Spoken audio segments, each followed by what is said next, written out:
Bonjour à tous. J'ouvre maintenant la réunion. Good morning, everyone. I call this meeting to order. 43rd meeting of the House of Commons Standing Committee on Canadian Heritage. So before you begin, I will give you some housekeeping notes here. If you look, for those of us in the room, there is a little round decal on the desk in front of you. That's where you put your device, because if not, it interferes with the transmission of sound. And there's a little square instruction thing there that you should need to read as well to know what to do. No one is allowed to take photographs of the committee as it's on the screen here. You can get the later on. You can get it online. And today's meeting is taking place in a hybrid format, and that is creating a little bit of a problem for us.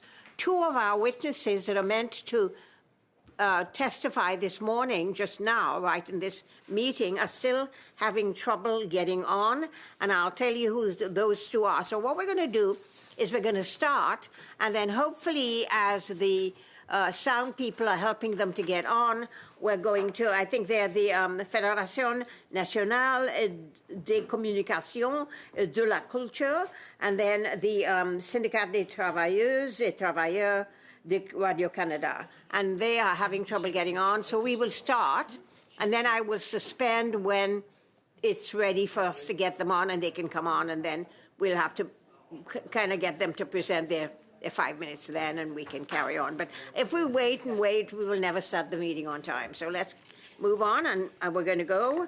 So now I want to remind everyone that when you speak, you must speak through the chair. Questions are addressed to the chair. Answers are addressed to the chair.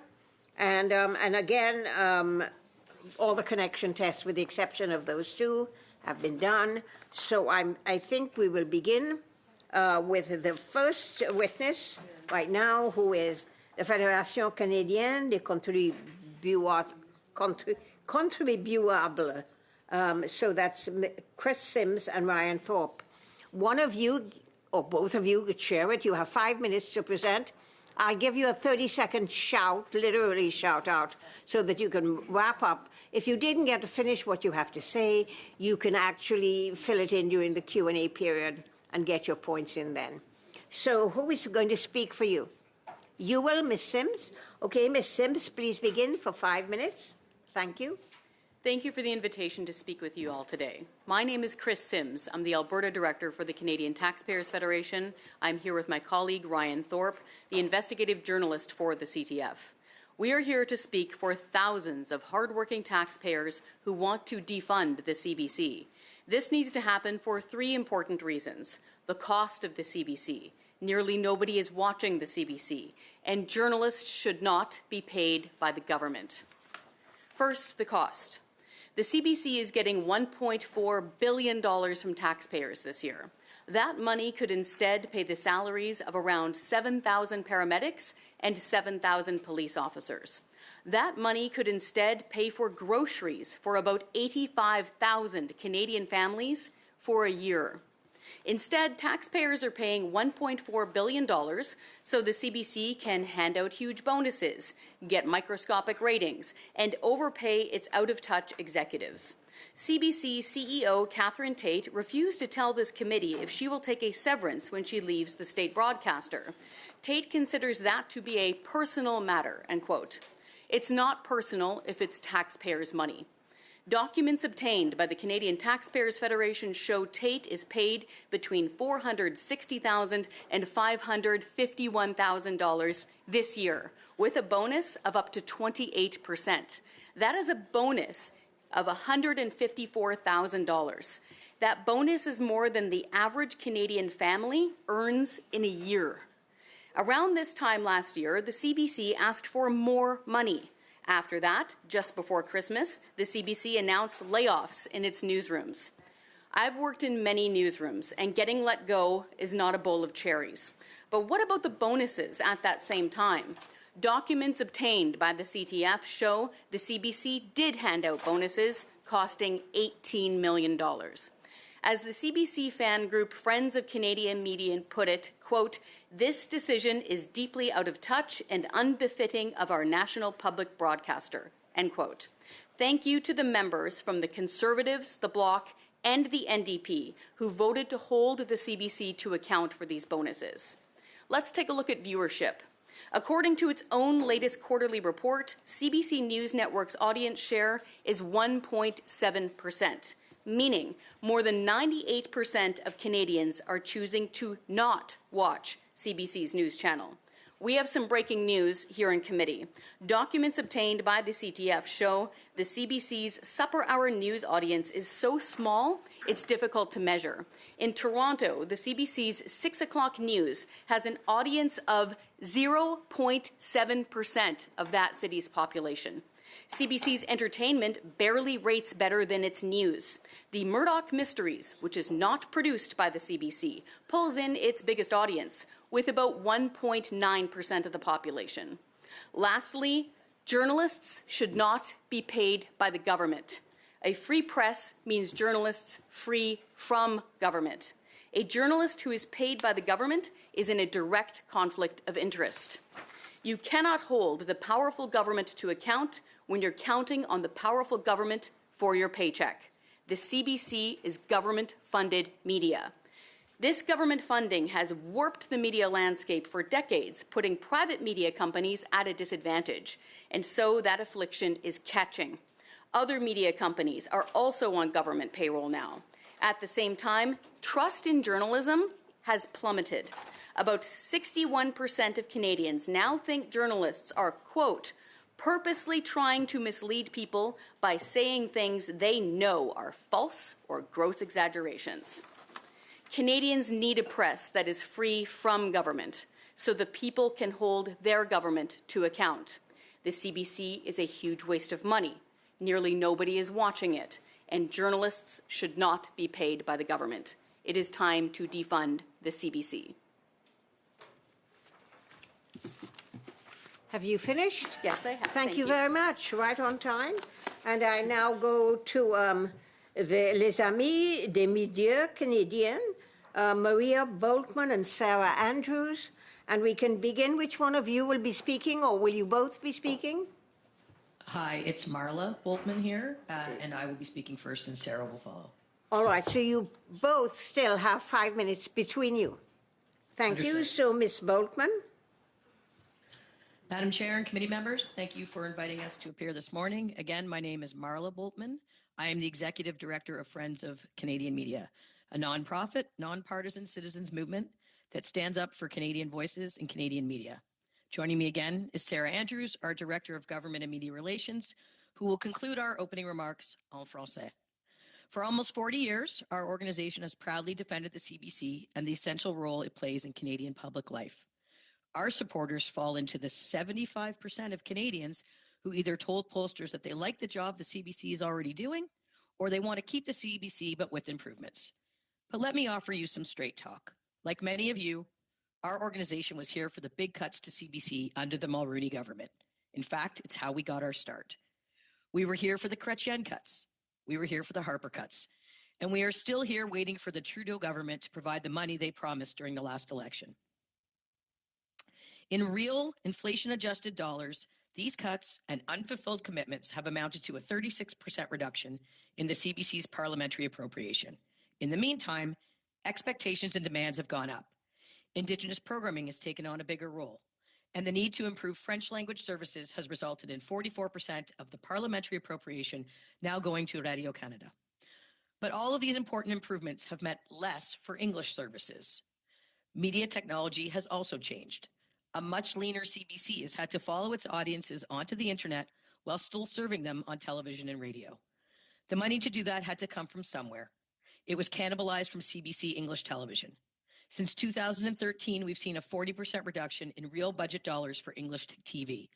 News spending is down from $212 million to $114 million in the last 10 years. Like you, we have stood witness to this decline, this shrinkflation in which Canadians keep getting fed a smaller and smaller English television offering. And we've watched while the primetime audience for our cash-starved English TV dropped from 6.8% to 5.2%, also in 10 years. Those are the numbers everyone cites. But in the meantime, audience ratings for CBC Radio 1, cbcnews.ca, and all Radio Canada services remain top-notch.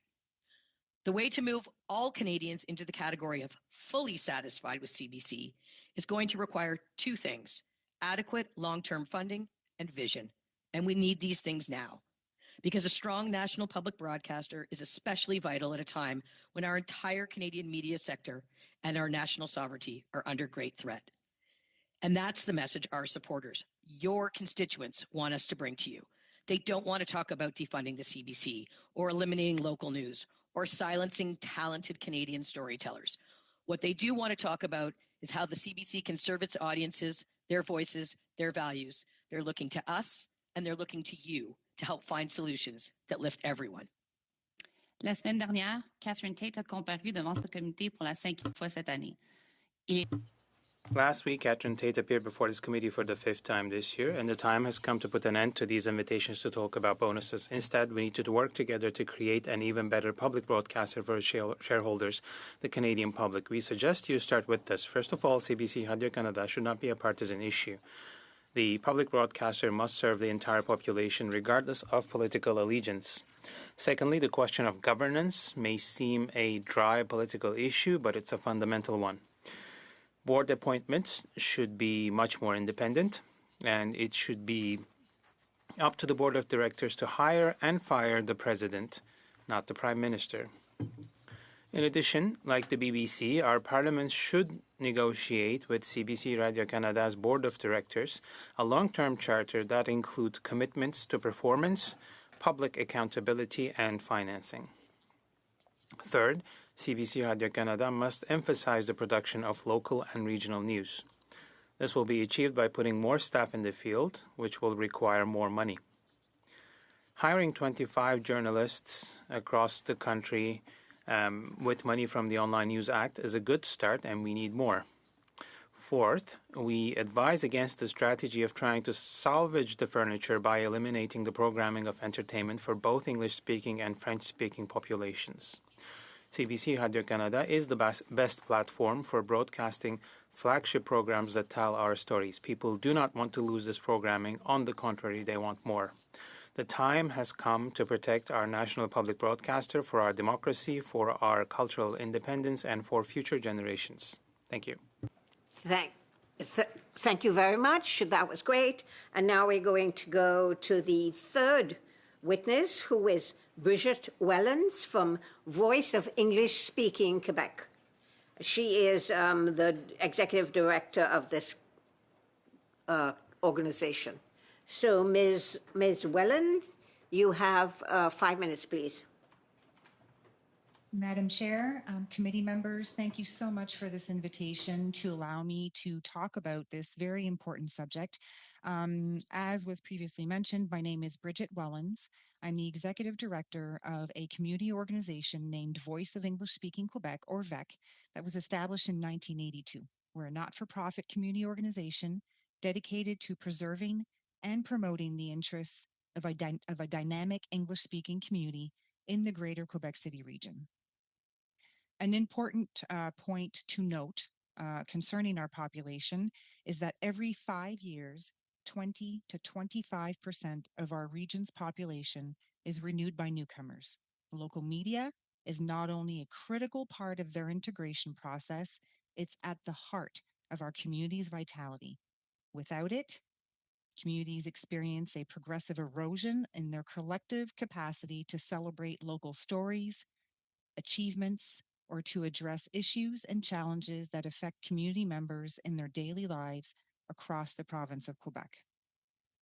Our community represents only 2.3% of the greater Quebec City region, or just over 17,000 individuals of the local population. It's spread out over a very wide area, and there's no large concentrations of our population in one specific area of the region. So getting information to people in a timely manner, in a way that's accessible to all, is absolutely critical. Funding shall allow CBC to adequately resource local stations and allow them to be responsive to emerging news stories, local events, and activities in order to promote what's happening on the ground. We're a grassroots organization, and I believe that they should be a partner with us in promoting and improving community vitality in the regions across the province. They should also have the adequate resources to allow them, as a public broadcasting corporation, to be an active participant alongside local stakeholders and community members to have a positive impact on our community's vitality across the province. In terms of representation and local voices, as the executive director of the organization for the past 9 years and a board member for 7 years prior to that, I've seen the constant decline in local resources. A lot of our content isn't recorded in Quebec City, and I've seen the decline in participation by local CBC staff in our events and our activities that bring together community members across our region. It's critically important that we has access to. Um, we hear things like defunding the CBC. On the contrary, I think that we should improve or increase the funding that they have access to when we compare it to the rest of broadcasters and news producers across the world. We're lacking in funding in terms of 40 to 50% lower than what other broadcasters and producers are receiving. Per capita, we should be looking at how much the CBC is actually getting in terms of listenership and viewership. Um, I can't say this enough. Our newcomers go to the source that is the most accessible for them.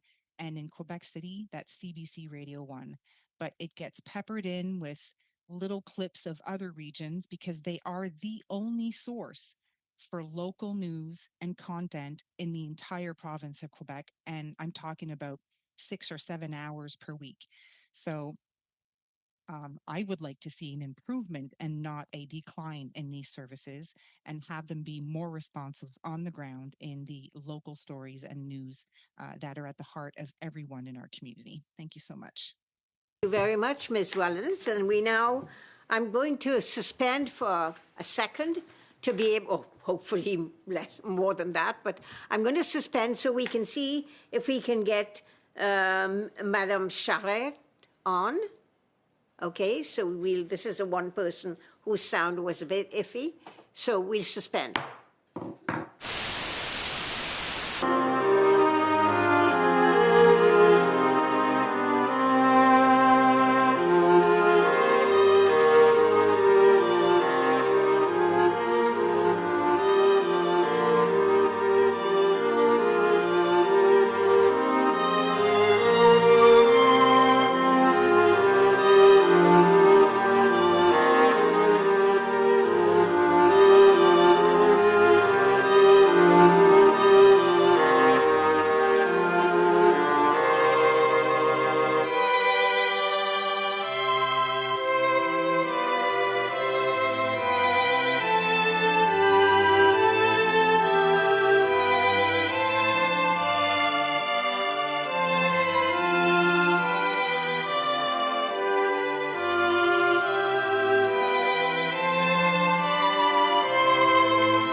having a problem still getting Madame Charette on, so I think we will move on. And so we're going to go to the question and answer.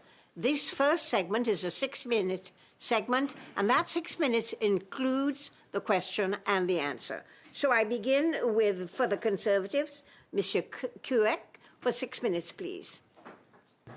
Thank you very much, Madam Chair, and appreciate the conversation that we're having today. Ms. Sims and Mr. Thorpe, we heard from the incoming CEO of CBC this past Wednesday that she had not heard any conversations from Canadians about defunding the CBC. I'm wondering if that resonates or lines up with what you and your organization has heard about this subject over the last number of years. No, through the chair, with respect, that doesn't line up with what we're seeing with our organization. The Canadian Taxpayers Federation has been pushing for the CBC to be defunded. We hear from our supporters every single day, and there are thousands of them that want the CBC to be defunded. So no, that does not line up with what our supporters want. I found it interesting when I heard that response on Wednesday, and we had Ms. Catherine Tait, who's the current CEO, her term coming to an end in the next month or so, who had, through an access to information request, it was revealed that she noted that there was momentum that was growing in the defund the CBC movement across Canada. So I'm wondering if you have seen over the last number of years, and you'd mentioned you hear often from folks involved with your organization, has there been momentum growing in the defund the CBC movement? Yeah, for sure. So I've been a journalist for most of my adult life. Largely in mainstream media, in and out of newsrooms, largely here in Ottawa. And I can tell you that there wasn't really a serious movement to defund the CBC 15 years ago, and maybe not even 10 years ago. Now, you literally see it on T-shirts, on bumper stickers. People are pushing for the state broadcaster to be defunded for two reasons. Again, it's a huge waste of money. Just period. $1.4 billion is an astonishing amount of money. And two, journalists shouldn't be paid by the government. It doesn't matter if the journalist is right-wing or left-wing or a space alien. They shouldn't be paid by the government because it's a direct conflict of interest. So there is definitely a movement that's growing. So it sounds like something else that Justin Trudeau has broken.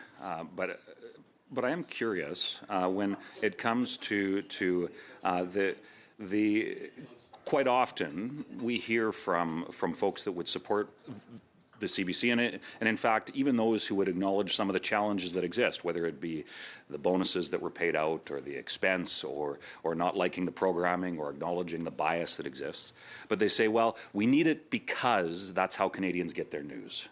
I'm wondering if you could comment on that feedback that quite often gets parroted, especially here in the nation's capital. That's a great question, and it reminds me of the statement that we really appreciated coming from the Friends of Canadian Media when they said that those bonuses, $18 million worth of bonuses, were unbecoming of a public broadcaster. We agree. We agree. That is unbecoming. And so I think it's the bonuses that are really attracting a lot of the attention here. However, if so many people are watching the CBC and getting all their news from the CBC, why is 1.7% of the population of Toronto watching it? It's even lower in Calgary and Edmonton out west. So if the CBC costs us $1.4 billion per year and nobody is watching, is it still a waste of money? Yes, it is. So for those that would say, well, it's required for Canadian culture, for the preservation of Canadian culture, how would you respond to that? I find that odd because there's a lot of private media companies and there's a lot of other forms of entertainment and news that Canadians are choosing to watch and to listen to and to share. And the idea that a government-funded broadcaster is going to be the keeper of Canadian culture is kind of insulting to people's intelligence and their own choice. If I don't watch the CBC, does that mean that I'm not Canadian? That's absurd.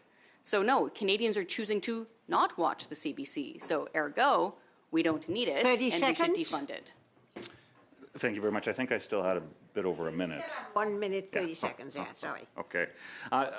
It was recently revealed that the government spent over $970,000 to produce a podcast that ended up only having 229 subscribers. That's a lot of dollars per subscriber.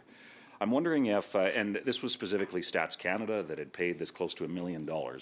I'm wondering if you have any thoughts or feedback about, nearly $1 million spent to produce a podcast that many people do from their phones, walking down the street, whatever the case is, for virtually no cost. Yet the government spent $1 million, yet only garnered a subscriber base of 229. I'm wondering if you have any thoughts or feelings about that. So off the top, quickly, I actually thought I misheard that when I first heard about it. I thought it was government funding other people's podcasts, whatever it was. But no, this was a government department's podcast. It is astonishing that they're spending a nickel on that. And I'm going to turn this over to my colleague. He's the investigative journalist for the CTF, Ryan Thorpe.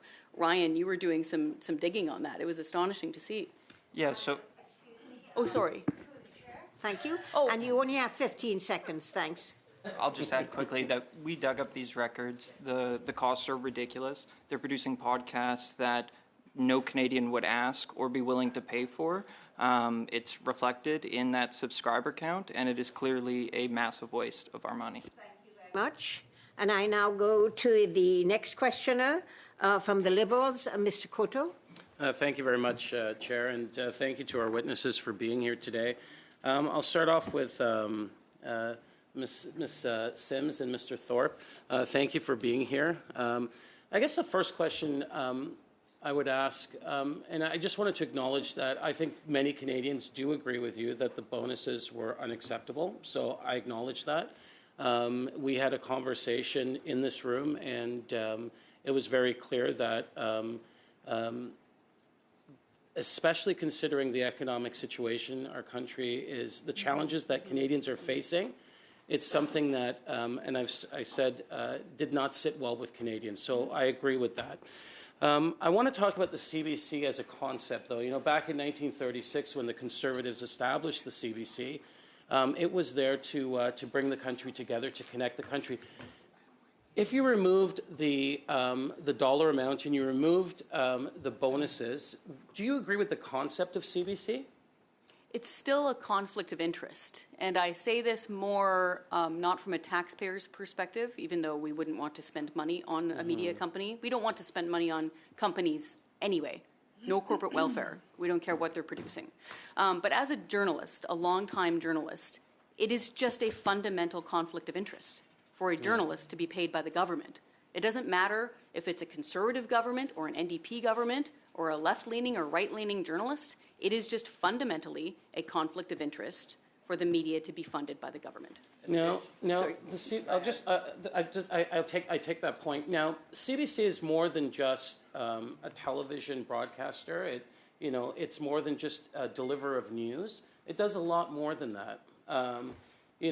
For example, children's programming, election coverage in our country, the Olympics, radio. This morning I woke up and I always open up my app, the CBC Listen app, and I listen to the morning news, but I also listen to the world news. That's how I, receive my news. I don't think I've turned on CBC, the channel, for a long time. It's usually direct through YouTube or directly through the website, through the GEM app. The statistics you gave, and I think Ms. Tate actually acknowledged this, that the viewership on television was dropping. But when you start to look at the actual online presence, like, for example, on election night, there were 9 million impression rates on the website.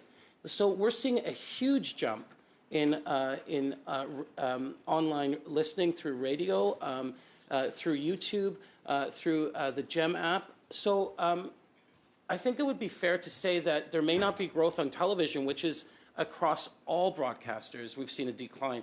But would you acknowledge that when it comes to its online presence, the numbers are actually increasing drastically? So There's a few things there. One, again, we're opposed to government-funded media, period. Two, when it comes to ratings, I found it really interesting that Ms. Tate and others at the CBC don't want to give us their subscriber numbers, not names or anything like that, that would be crazy, but their subscriber numbers to GEM. So it's one of those things where it's like, okay, nearly nobody's watching you on TV. Oh, trust us, we're picking it up with GEM. Okay, how many people have got on GEM? Sorry, I can't tell you that. Right. It's really odd. And so that's the main element, is that we don't want government funding media, and that the ratings, right, we don't actually have them for GEM or online. But the other ratings are out there. Like, it's very clear. Like, if I just went into Chat GPT and put in what are the ratings for listenership, also for online viewing, the numbers come up they're very new. Like the fact that I said 9 million people tuned in online during Election Day says a lot. There's a lot of information there. Do you agree with, for example, the wage subsidy and also just the media support for example, Post Media has got tens of millions of dollars. So you disagree with any media? It doesn't matter if it's community-based, a small community newspaper. Journalists shouldn't be paid by the government. So period. You would even disagree that a small community broadcaster that is not-for-profit, that's servicing a community by maybe providing information into a remote community on an emergency, things like that, local news, you wouldn't support government supporting any of that at all? The government should not pay media companies, period. And then if you start getting into things like, oh, well, what about Indigenous programming? The CBC spends a fraction of a percentage point on their Indigenous programming. Right. So they pay their executive bonuses so more. How do we deliver media, or I would say news? Because there's a difference sometimes between what a journalist may put on just general broadcasting for information, the weather, for example. How would you propose getting that? Canada's such a large country. How would you propose getting that information out there to all Canadians that maybe don't have access to the internet because of where they are, and they would have access to radio? How would you propose that people get that information? Like an emergency basis? Just on a regular basis, community information. So do you think government should be supporting getting information out to rural, small communities that normally wouldn't have enough capacity through a business approach to support a local media agency? So again, we're talking about the behemoth that is the CBC, no, $1.4 billion. And just to be clear, you're whittling it down to this tiny little keyhole of getting emergency information to people in the north? You said you just disagree with all to media. Sorry, Chair. The time is up, Mr. Coteau. I gave the 30-second shout-out a while ago. I'm going to move now to the Bloc Québécois. Martin Champoux for 6 minutes, please. Martin. Merci, Madame la Présidente. Thank you, Chair. I just want to say that I'm extremely disappointed that we will not be able to hear from Ms. Charette. She was a very important witness, and her expertise would have helped us greatly, Madam Chair. They might maybe try reconnecting from another computer to see if the issue lies with the computer and not the headset that was provided. So, but in the meantime, I would like to turn to Friends of Canadian Media. We haven't really heard from them apart from their opening remarks. First of all, I'd like to welcome you to committee, and I'd like to hear your take on what we have been hearing at this committee so far. Beaucoup d'opinions. Well, we have many opinions, and it wouldn't shock anyone to say that we do not really agree with the Canadian Taxpayers Federation. We are in full agreement with the committee that the bonuses are not acceptable. The majority of Canadians are not.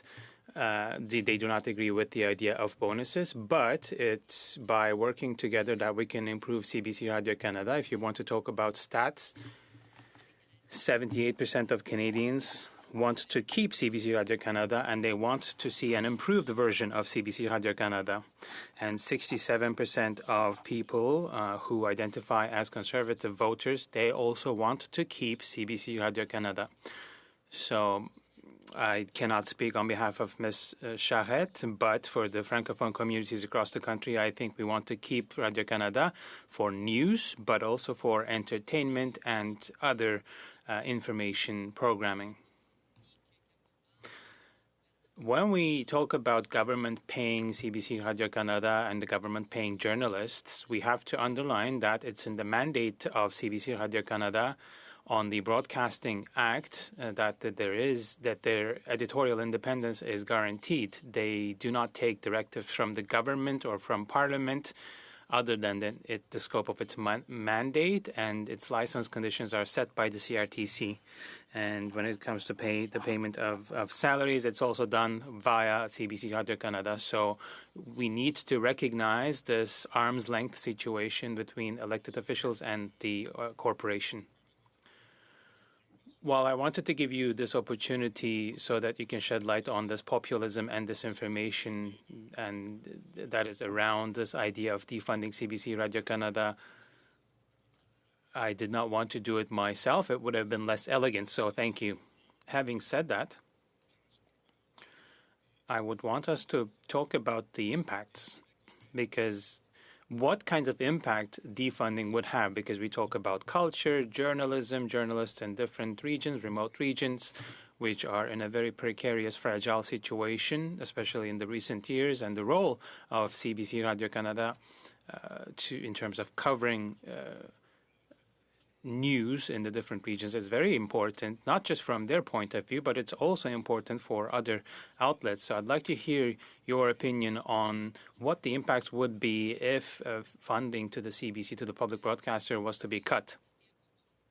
Well, we had a lot of hardship trying to understand why it was a priority for some people to defund the CBC Radio-Canada. Because many polls have shown that that's not what Canadians want.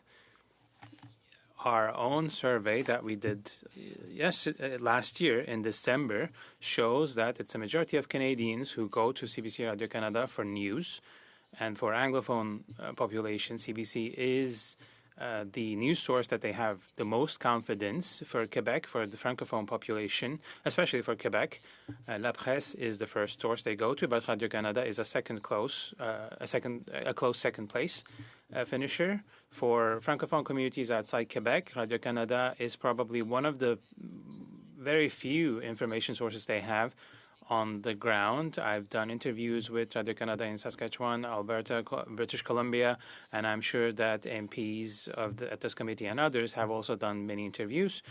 So if you defund, you cannot be sure that the services will be maintained. We heard it from Ms. Tate when she appeared before the committee that these two institutions are very close.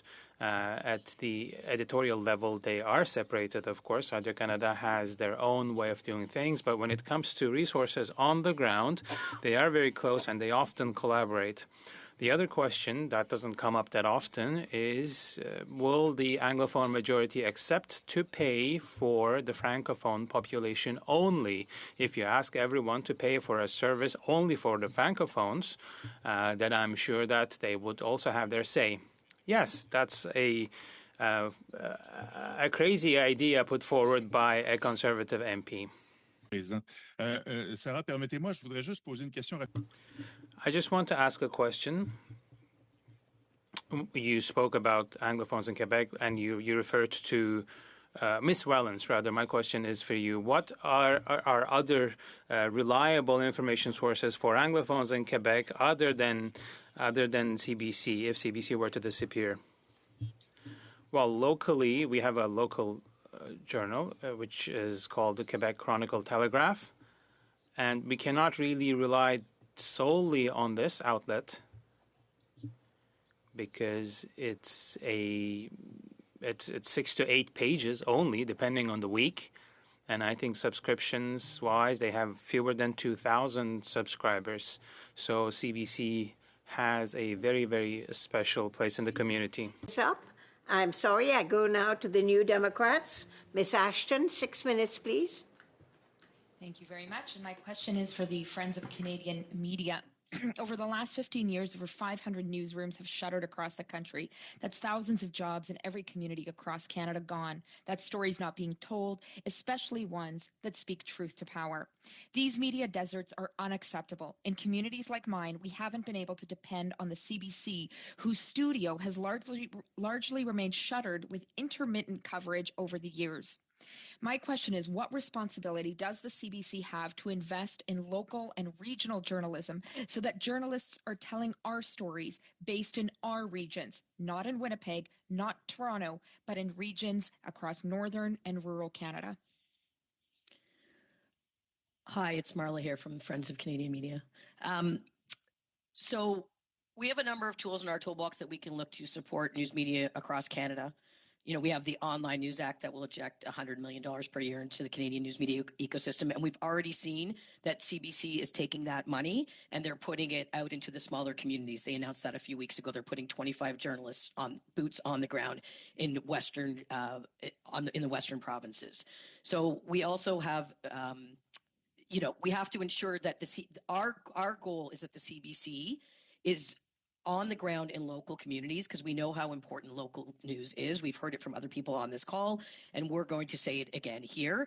We feel that, on the ground, the communities, this is how we build trust in the communities, and this is how we learn about each other. And if we don't have news invested in local communities, what happens is people tend to defer to national news, and national news tends to be more polarized. And as a result of that, what we're seeing is people turning away from the news because they don't want to hear about the polarized news. They want to hear what's going on in their communities.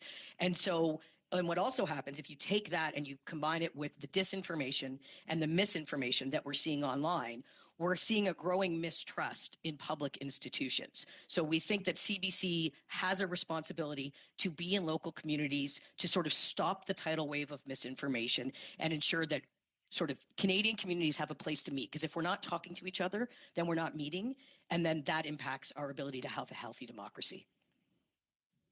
Thank you for sharing that critical perspective.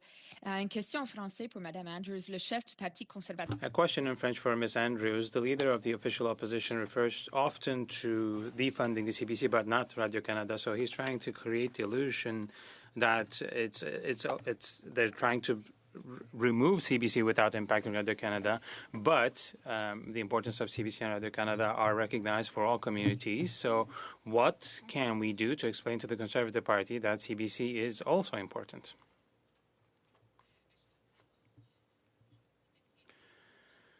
Well, we shouldn't forget that CBC Radio-Canada, they share the same mandate. It's to entertain, inform, and provide insights to Canadians, Quebecers, Francophone populations outside of Quebec, and Anglophone populations inside Quebec.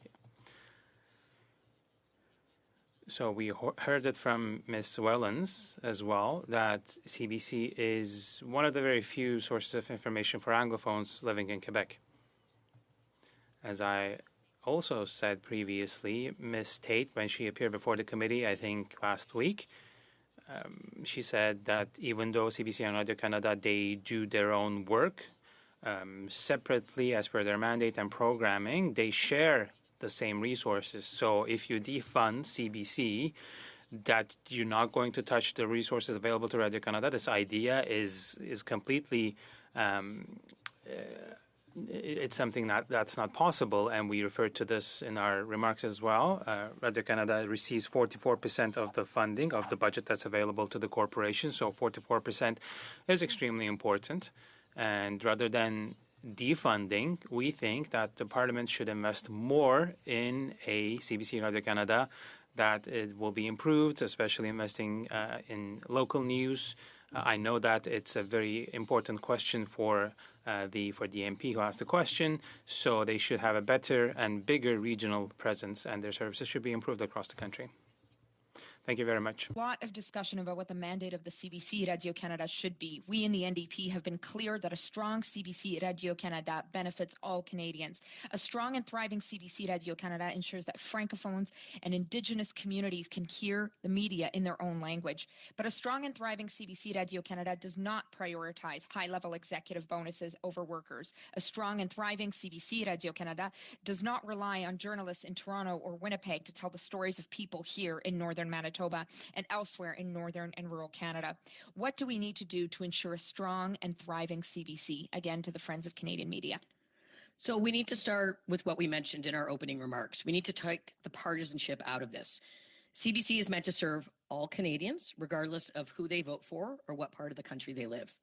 Second, the issue of governance, while it may seem like a little bit of dry policy matter, it is actually fundamental to the public broadcaster's success. Appointments to the CBC board should be far more independent. In the same manner, let's say that we appoint judges. The board, not the Prime Minister, should hire and fire the President.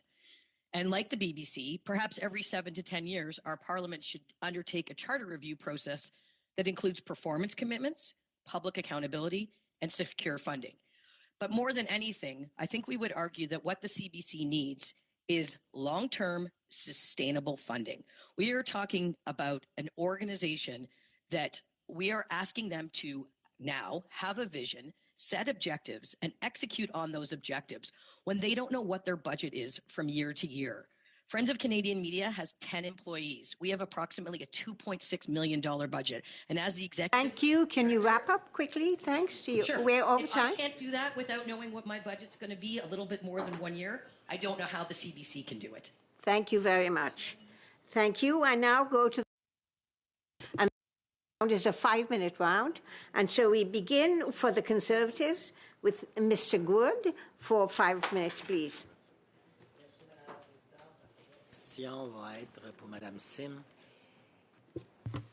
Thank you, Madam Chair. My questions will be for Ms. Sim. In your experience, what has been the triggering point, or rather, when did the viewership at CBC started to go down? Is it 5 years, 10 years, 15 years? When does it date back to? And was there a particular set of circumstances that led to the majority of Anglophone viewership in Canada to give up and decide not to tune into CBC? And is it maybe the impact of the American outlets? I don't know, because I do not know much about the Anglophone market. That's why I'm asking the question to you. Sorry that I don't speak French well enough to answer you in French. That's a very good question. Generally speaking, in my experience as a journalist, it's been declining steadily and then rapidly. But I do not have the hard data going back, say, 20 years of the CBC's viewership. I would have to go back and get that for you. We only have current data on their viewership. Mais la programmation... If we are to talk about CBC programming, viewership is a disaster. There's no other way of putting it. Compared to Francophone Canada, they are the leaders in the Francophone market, but CBC is not the leader in the Anglophone market. They could be the reference for promoting culture, for Canadian experience. With all the money that's been invested, they get some shows from the U.S., but Canadian shows or programs are not being exported. They're not used elsewhere, and CBC is producing some content, and unfortunately, no one is tuning in. Why? Why are people not watching the CBC? Yeah. That's a great question. We do know, again, hard data. We do know that, generally speaking, trust in journalism is at a really all-time low. I think it's 61 or 62% of Canadians now believe that journalists are saying things that they know to be false or are gross exaggerations. As a journalist, that was shocking to me, because as a journalist, you try to make sure that you don't even get somebody's name wrong, that you don't accidentally get a date wrong. But now we have the majority of Canadians distrusting journalists to the extent that they feel they're being deliberately misled. So I'm not sure why people are tuning out. I will also point out to you, I think you made a reference to them importing programming from other countries and airing it on the CBC. Very interestingly, again, Murdoch Mysteries is their top-rated fiction show for entertainment that we can tell. That's not produced by the CBC. And then I tried to find the top 15 shows, not news, just shows. And they ranked 16th, and it was the Great British Bake Off, which is obviously produced by the UK. It wasn't even produced by CBC. So that was another import. Merci. Ma prochaine question va être pour Thank you. My next question will be the following. You referred to the Quebec region. Is it the larger region with Chaudière-Appalaches or just Quebec City when you were referring to to the region in terms of the people you represent? Well, it's rather the National Capital Region, so it includes part of the Southern Shore, so about 1 million people. Correct. Well, 1.5% of the population, then, that is, and but these people, are they keen viewers of the CBC, or do they also tune into other networks? Because these people cannot be just tuning into the CBC alone. Well, clearly no. I don't unfortunately have these numbers. I cannot present the numbers to you, but CBC, especially in terms of broadcasting, is a key part of the information resources for these people. It's the only source in English if we are to talk about CBC Radio 1. Well, the organization that you represent is similar to the organizations outside of Quebec, Francophone organizations in other provinces, other parts of the country. So Francophone community is a minority situation. Yours case is the opposite. Une des seules en Amérique du Nord, ça fait que...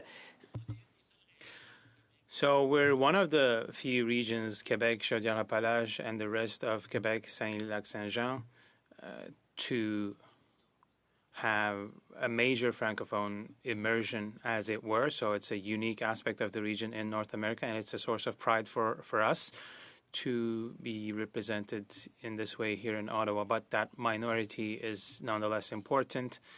But we are the majority in our region. Thank you. Thank you very much. I now go to the Liberals for 5 minutes. Anna Gainey, Ms. Gainey, 5 minutes, please. Thank you, Madam Chair. And thank you very much to all the witnesses for being here this morning. I would like to ask my questions to Ms. Wellens. I think I can't quite pick you on the screen, but I was looking at a report recently from, I think it was Questgren, which is an organization, as you may know, out of Concordia University, a study that showed that since 2008, 104 Quebec media outlets, including newspapers, radio, and TV, have either folded, merged, or become online only. And about 22% of them were English or bilingual news outlets. And so depending on how you look at the statistics, Quebec's English-speaking population could be anywhere from 10 to 15% of the population. So, you know, at 22% of those closures, there's a disproportionate impact, I would say, on the English-speaking minority, not only in Quebec City and the Rive-Sud, as we were just discussing, but actually the English populations that live in small communities across the province of Quebec. And so I just think it's very important to underscore, again, as you have, the importance in particular of the radio, CBC Radio 1, in terms of information and a reliable, trusted source of information for these communities, as I say, not just in Quebec City, but actually across the province of Quebec. Could you elaborate a little bit more on the experience beyond Quebec City exclusively in this regard?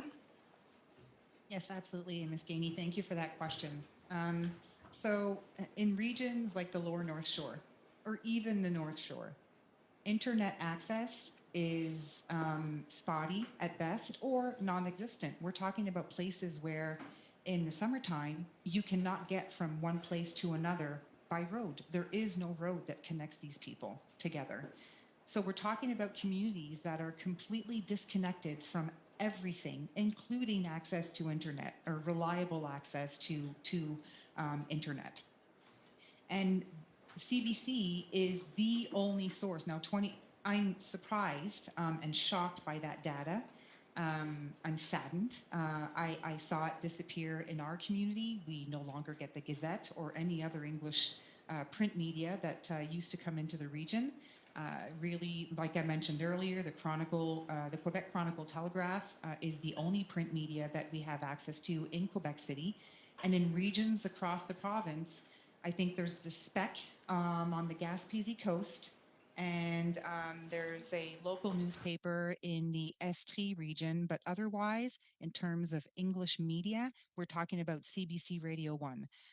Years ago, we had Global that had a spot in Quebec City. That disappeared a long time ago.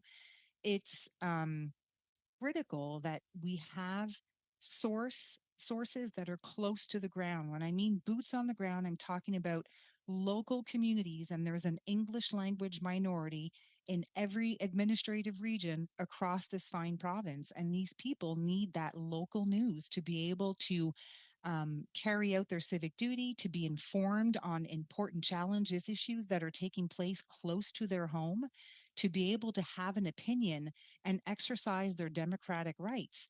CBC is part of the fabric that makes up our communities. And yes, we're small in numbers, and we may not have the critical mass to have our own, local private medias. That's why CBC is so important. And I need to remind everyone that the survival of our community depends on that fact. Article 41 of the Official Languages Act says that CBC has a mandate to protect that information, and they have a responsibility to French and English communities across Canada.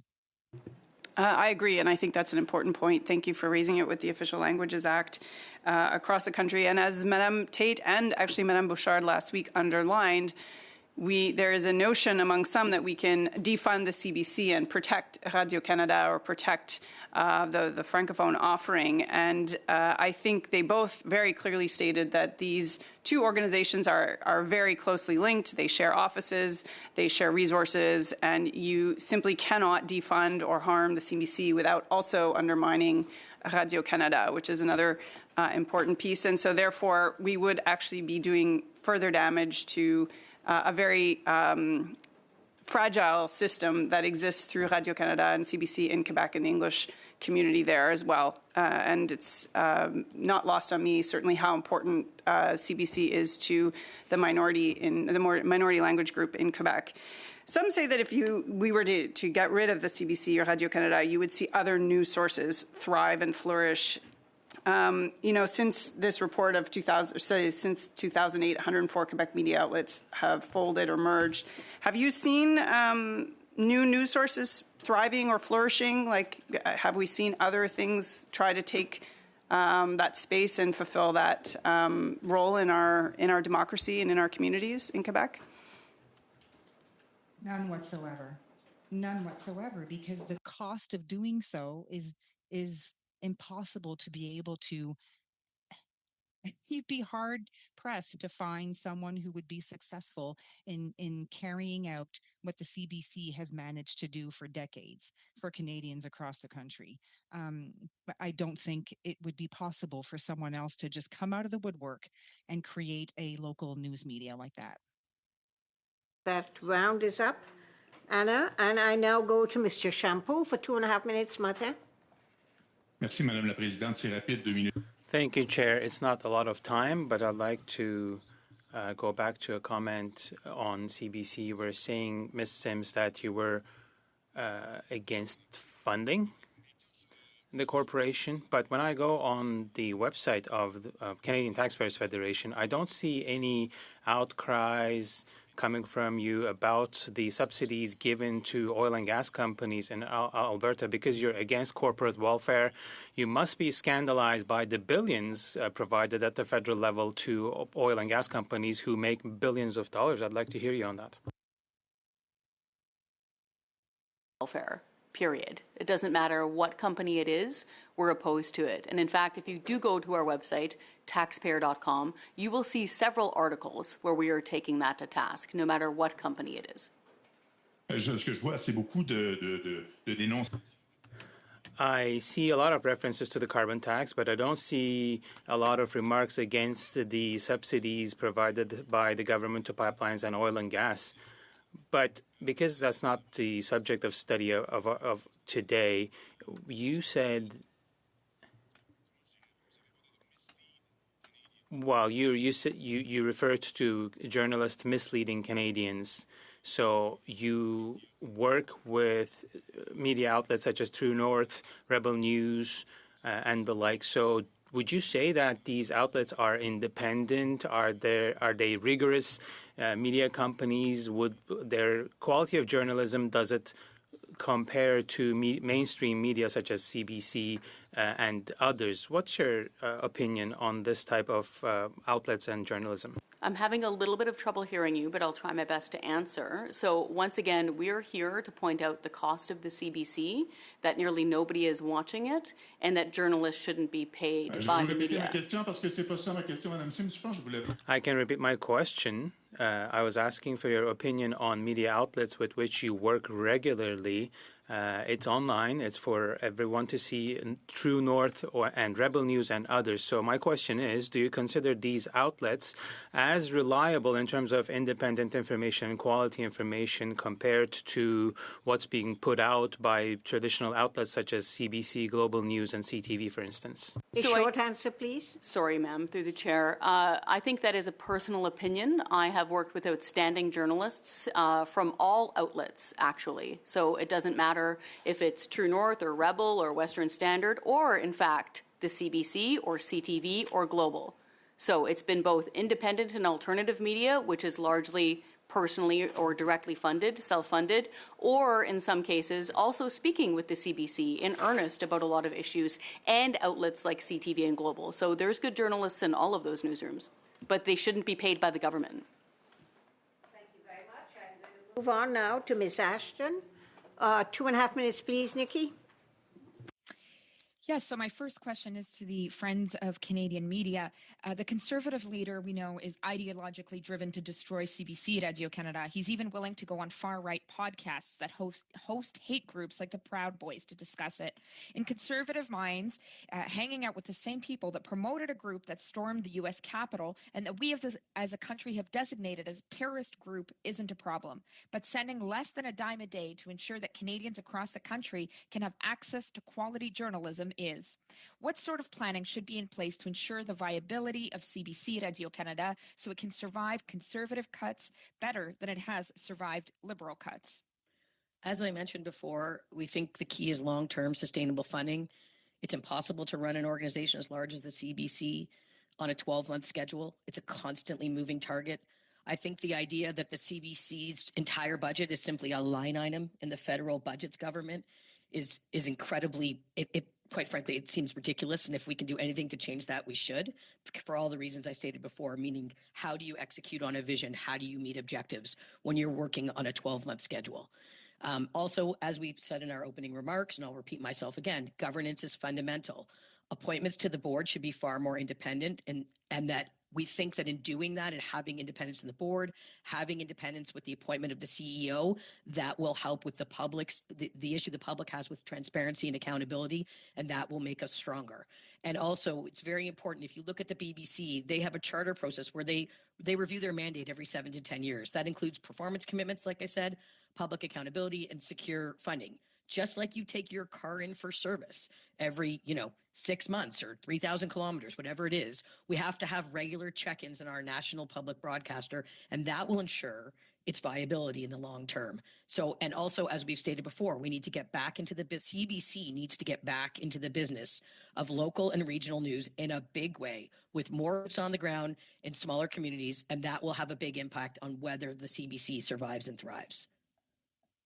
Thank you. And a quick question, Ms. Wellens. You talked about how critical it is for your community and across the regions of Quebec. You mentioned the Gaspésie. A lot of parallels with folks that live here in northern Manitoba, people that rely particularly on radio, CBC radio, to get their news. I'm wondering if you can share how critical the work of our public broadcaster is and to what extent it needs to be supported so that all Canadians, whether it's linguistic minority communities, like yours or those living in northern rural Canada, get news that they can rely on.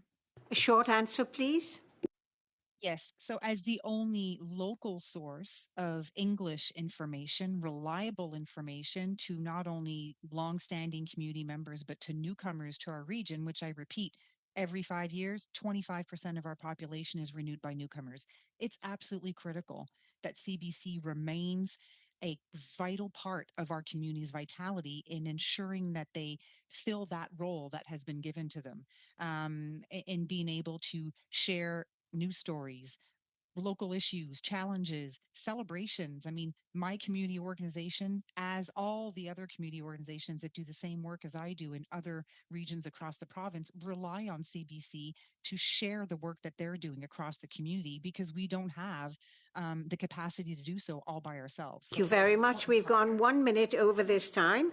And now I'm going to go to the next Conservative. 5 minutes, please, Mr. Giovanni. Thank you, Madam Chair. Some questions for Ms. Sims and Mr. Thorpe. Do you think the CBC respects the Canadian taxpayer? Well, with respect to the chair, I think that's a matter of opinion. A lot of people say they may not like the programming on the CBC, and perhaps that is why they're choosing to no longer watch it. But from the Canadian taxpayer's perspective, it's again those three main points. This cost of the CBC, the fact that nearly nobody is watching it anymore, and that journalists should not be paid by the government is what is really important here. As far as their opinions on their programming, whether news or fiction or entertainment, we would leave that up to Canadians. If I could add to that quick. The Canadian Taxpayers Federation has an ongoing legal challenge against the CBC, so I filed an access to information request trying to seek how much of that bonus, the $18 million in bonuses that they hand out, went to their senior executives, the senior executive team. They're stonewalling the release of that information, claiming that it's personal information.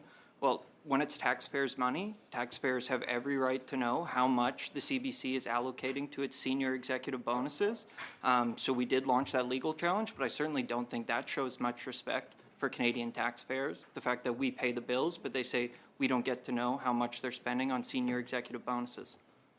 Yeah, so what I hear from Canadians in reaction to the current CEO, Ms. Catherine Tait, appearing before this committee, and also last week's appearance by the incoming CEO, Madame Bouchard, is a concern of that there's no real answers given in terms of any sort of accountability. Like at this committee, we can point to ad revenue dropping, viewership dropping, trust in the CBC dropping, and no sense of, okay, we've got to do something differently. Instead, what we get is them lining up and saying we just need hundreds of millions of more dollars. And I do think that has created an impression, in my view, accurately, among a lot of Canadians, that there's just not a lot of respect for the taxpayer and the fact that there needs to be some value delivered in exchange for all of that money being given to the organization. What's your view on that? I find it comes down to accountability, which is something that the Taxpayers Federation is always pushing for. And the fact that we saw the CEO, who again, I will point out, makes about $500,000 a year. The bonus she's entitled to is up to more than what the average Canadian family earns in an entire year in all of their paychecks. So the idea that they were not being accountable is deeply concerning to taxpayers. But we don't believe that this is fixable. We don't think that they should throw more money at the CBC. The very idea is astonishing because right now they're getting $1.4 billion. And again, to put that into perspective, that's the grocery bills of 85,000 families for an entire year. It is an outrageous amount of money. So the idea of throwing more money at them while they're being less and less accountable, we just don't think that's acceptable. One quick point to add. So the CBC doesn't publish a sunshine list, but at the Canadian Taxpayers Federation, we file access to information requests, and we do that homework for them. Since 2015, the amount of CBC employees that are earning six figures and up has increased by 231%. So we're looking at the bonuses, which is $132 million in bonuses at the CBC since 2015. The six-figure salaries at the CBC have increased by 231%, and then we hear them come back time and time again, crying poor and asking for even more money. And I think from the perspective of a lot of Canadian taxpayers, it's enough is enough. I think it's about 1,000 people they've added to the Sunshine List. An extra 1,000 people on their Sunshine List. Yes. Well, we've heard today also from this organization, Friends of Canadian Media, another ask for more money, and that more money is going to solve all of the problems. They've also said, though, that they're unhappy with pretty much every prime minister in my lifetime has not given them enough money. It sounds to me like this is a hustle. It's an insatiable appetite. There's always going to be an ask for more. There's never going to be enough money. The more they fail, the more they need money. It's a circle that never stops. Do you think that's a fair interpretation? So To be nice off the top, we do really appreciate what the Friends of the Public Broadcaster or Canadian media said when they said this decision for bonuses is deeply out of touch and unbefitting of our national public broadcaster. 30 seconds. We agree with that. But again, the idea of just putting more money into government-funded media is just the opposite of what taxpayers want. We want media to be privately funded through willing donations or subscriptions or a give, send, go. However you give money to the media of your choice is how this should play out. The notion of just giving more taxpayers' money into government-funded media, that is just not going to work. For journalism to work, it must stand on its own 2 feet. It's the only way it works. Mm-hmm. Thank you. Thank you. I now go to Mr. Noor Mohammed, Liberals, for 5 minutes to live. Thank you, Madam Chair. Ms. Simms, if I could start with you. I share your concern about the state of news and broadcast media in this country, and I'm wondering if you might share with me your views on foreign interference or foreign ownership of Canadian media. Do you think that's a reasonable way out of this, to let foreign buyers buy Canadian news outlets and media outlets? That's kind of getting a little bit away from what we're here to point out about the funding of the CBC. No, but I'm asking you, I get to ask a question. Excuse me, I think I consider that question to be in order. Thank you. Madam Chair, I'm concerned that I'm giving my opinion about who should fund government who should fund media outside of government. We believe that Canadians should pay for the media that they want to watch, by and large, and that private companies should raise money through ads, through subscriptions, through donations. Like, for example, here we have Blacklock's Reporter, which has a subscription by year, and they do outstanding journalism, and it's 2 hardworking Canadian journalists. And so whether or not you get, money from outside, I don't know. I guess it would be up to the private company. Yeah, I think there's a conversation to be had about this. You have said, and I hear you loud and clear, that there should be no government subsidies, period, and there should certainly be no funding of subsidies to the media in Canada. Are you concerned about the level of subsidy that Post Media gets from the federal government that they have now built into their business plan, and to the fact that they are taking Canadian taxpayer dollars and also paying their bonuses to executives that are probably 100, in some cases 10 or 15 or 20 times larger than what CBC pays its executives? So to be clear, there's 2 separate streams here that we're talking about. There's the CBC, which is $1.4 billion, and then I think what you're talking about there is often referred to as the media bailout, if you can call it that, roughly $500 million. Is that what you're talking about? No, there's a series of different. If you read Post Media's annual report, they disclose that government subsidy, a variety of different kinds, is actually part of their now business plan. Yes. Does that concern you? Yes, very much so. It concerns us. To be clear, it works out sometimes, depending on the media outlet, roughly $30,000 per employee of media company outside of the CBC. That is highly alarming. 1, taxpayers shouldn't be paying for that, and 2, journalists should not be paid by the government. Did you mentioned that you've done some work with True North, right? I've been a journalist for most of my adult life. I do hits and media interviews with all outlets. Are you concerned that True North took government subsidy? Have you expressed that same concern about True North? No media company should take government including subsidy, True North. Period. Okay. Any of them. Do you believe, so you've said you need to defund the CBC, and I want to be very clear. When you talk about the CBC, you're talking about CBC, Radio-Canada, the entire thing, correct? Yes, $1.4 billion. The entire thing. Should not be going to that company. So every French language broadcast, everything in Quebec, every dollar. I just want to be absolutely clear. Every dollar of federal money that goes to the CBC and Radio-Canada should be taken away. I will point out that the CBC, to its credit, does raise some of its own money. Right. So I think it's around, I'd have to go back and check, it's around $400 million around there, maybe even $500 million. That's nothing to sneeze at. That's an awful lot of money that they're generating on their own. Right, but and you would say all. But you would say all federal programming. money, all federal subsidy for CBC and Radio-Canada should disappear. No taxpayers' money should go to that company. Okay, so taxpayer money would be government subsidy, correct? Sure, whatever you want to call it. It comes Okay. from the taxpayer. It doesn't come from the government, but it's issued by the government. So if we dig into this a little bit more deeply, where there are markets which are called news deserts, and there is no ability for news to get to those places, and we have coverage concerns in this country, how do you respond to the fact that there are populations of this country, if the CBC were to disappear, or to be defunded to the point where they focused entirely on those things that were entirely profitable, which is largely going to be urban and those types of things. What would you do for those communities? How would you ensure that the communities in rural Canada, Indigenous communities, Francophone communities in places like Vancouver got access to news coverage and to media coverage that would inform them? Okay. With respect, through the chair, you mentioned Indigenous programming, and I wanted to share this with you. So according to the CBC's 2022-2023 annual report, it spent $6.4 million on its Indigenous services. That is about 0.5% of its budget. But Just Mrs. one my moment, question is, sir. I how just would you wanted get to the get to it. how would you get coverage to those communities?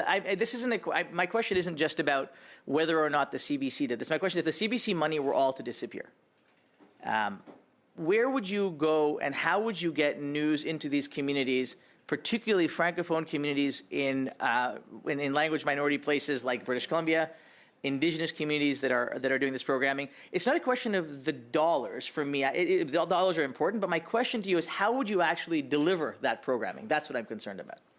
Well, that's perhaps something that Canadian Heritage could figure out, maybe even around this council table, this committee Thank you. table. I think we have ended your 5-minute round, Mr. Nur Mohammed. Thank you very much. Finish your sentence and let's. Madam Chair, appreciate that. I just did want to point out that the spending with Indigenous programming, the CBC spent more than double on its bonuses alone than it did on its Indigenous programming. So it has a lot of work to do there. Michael, Anna, and Joe.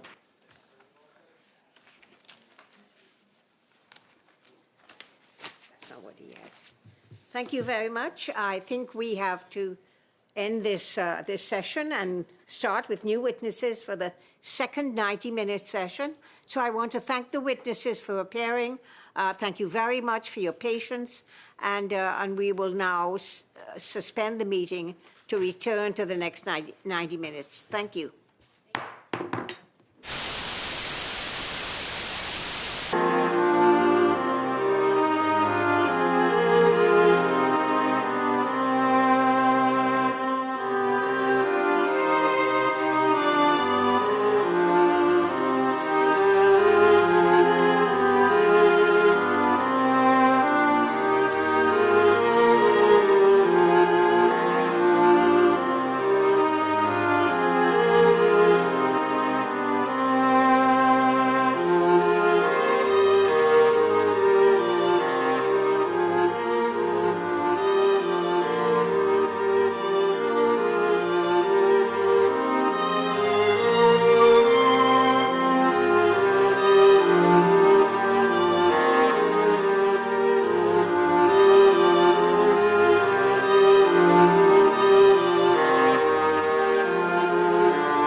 order, resuming the meeting. I need to give you some information.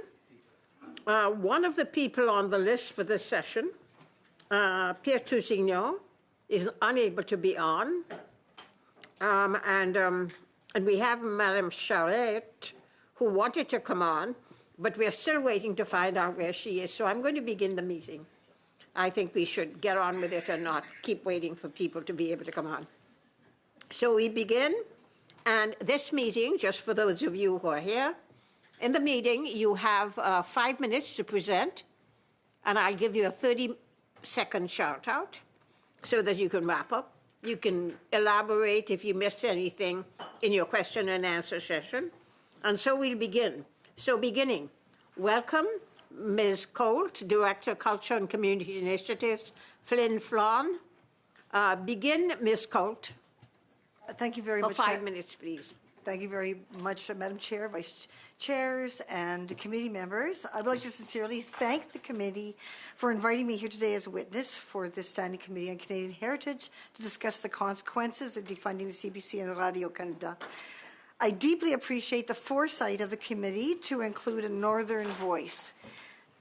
To give you a perspective of how I came to form my opinion on the matter, I would first like to share a little bit about myself. My husband, Mark, and I moved from Winnipeg to Flin Flon, Manitoba almost 30 years ago. Flin Flon is a semi-remote city of 5,000 people located 800 kilometers north of Winnipeg, straddling the Manitoba-Saskatchewan border. We've been graduates of the University of Manitoba School of Music, studied piano duo in New York City.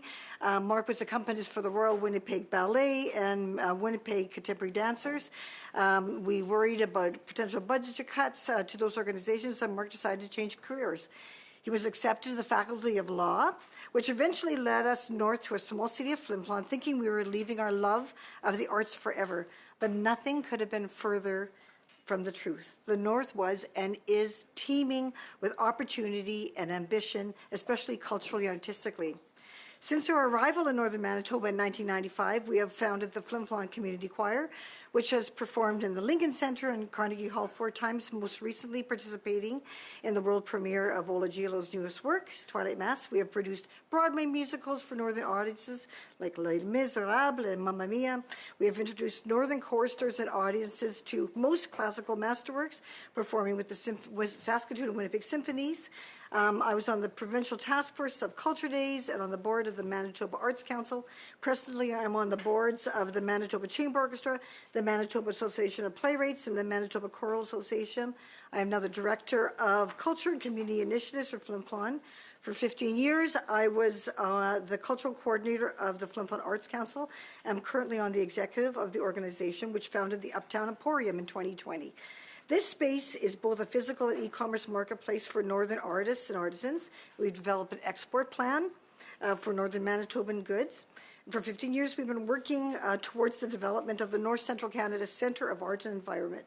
Most recently, we acquired and received funding for the Imagine Northern Network from the Canada Council of the Arts, which aims to support and develop prosperity and well-being in Northern artists and their communities through the creative sector.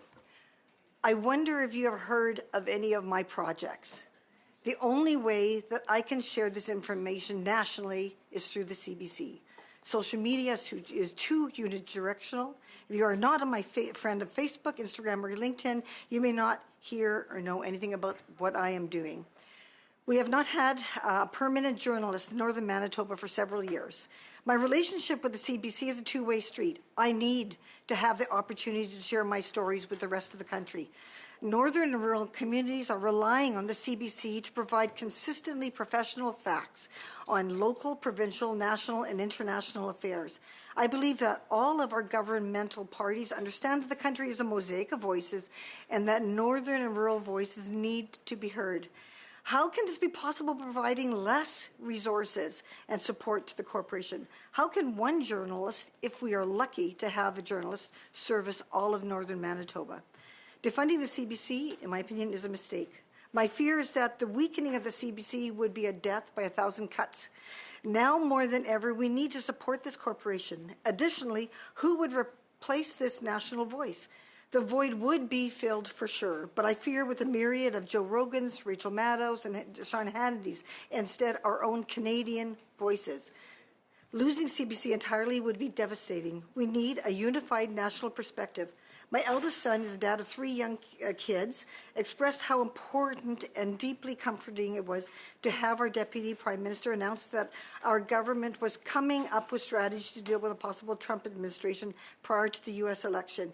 He prefaced this comment by saying that the comfort came from knowing that we were all hearing the news bulletin together as a nation at the same time, without inflammatory rhetoric. News that impacts all of us, that connects all of us in this enormous country, sourced from one reliable national news source. How do you put a price tag on that? There have been criticism about the cost of the CBC. Of course, I have little to no authority to comment on this. Safe to say that many things cost money.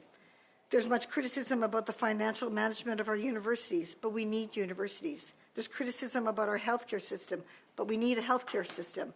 Actuarians and politicians can deliberate on policy and procedures until theories have proven and problems are solved. We expect this. I just don't know how policy can be determined without fully understanding and supporting the field in question. Rather than defunding this organization, I would ask that we head in the other direction. We need to establish locally based broadcasting outlets in a media desert like ours. In a region where physical distances are immense and access to other forms of communication is often limited, CBC, Radio-Canada, is more than just a broadcaster. It is a cornerstone of community life, a guardian of cultural heritage, and an essential service for fostering connection and understanding in Canada's north. The CBC plays a vital role in northern communities, serving as a lifeline for information, connection, and cultural expression in some of the most remote and diverse areas of Canada. Without boots on the ground and the support they require, Up, please. Thank you very much. We need a national broadcasting corporation. It needs to be professional, responsive, insightful, non-partisan, and clear. It needs to represent the mosaic of Canada.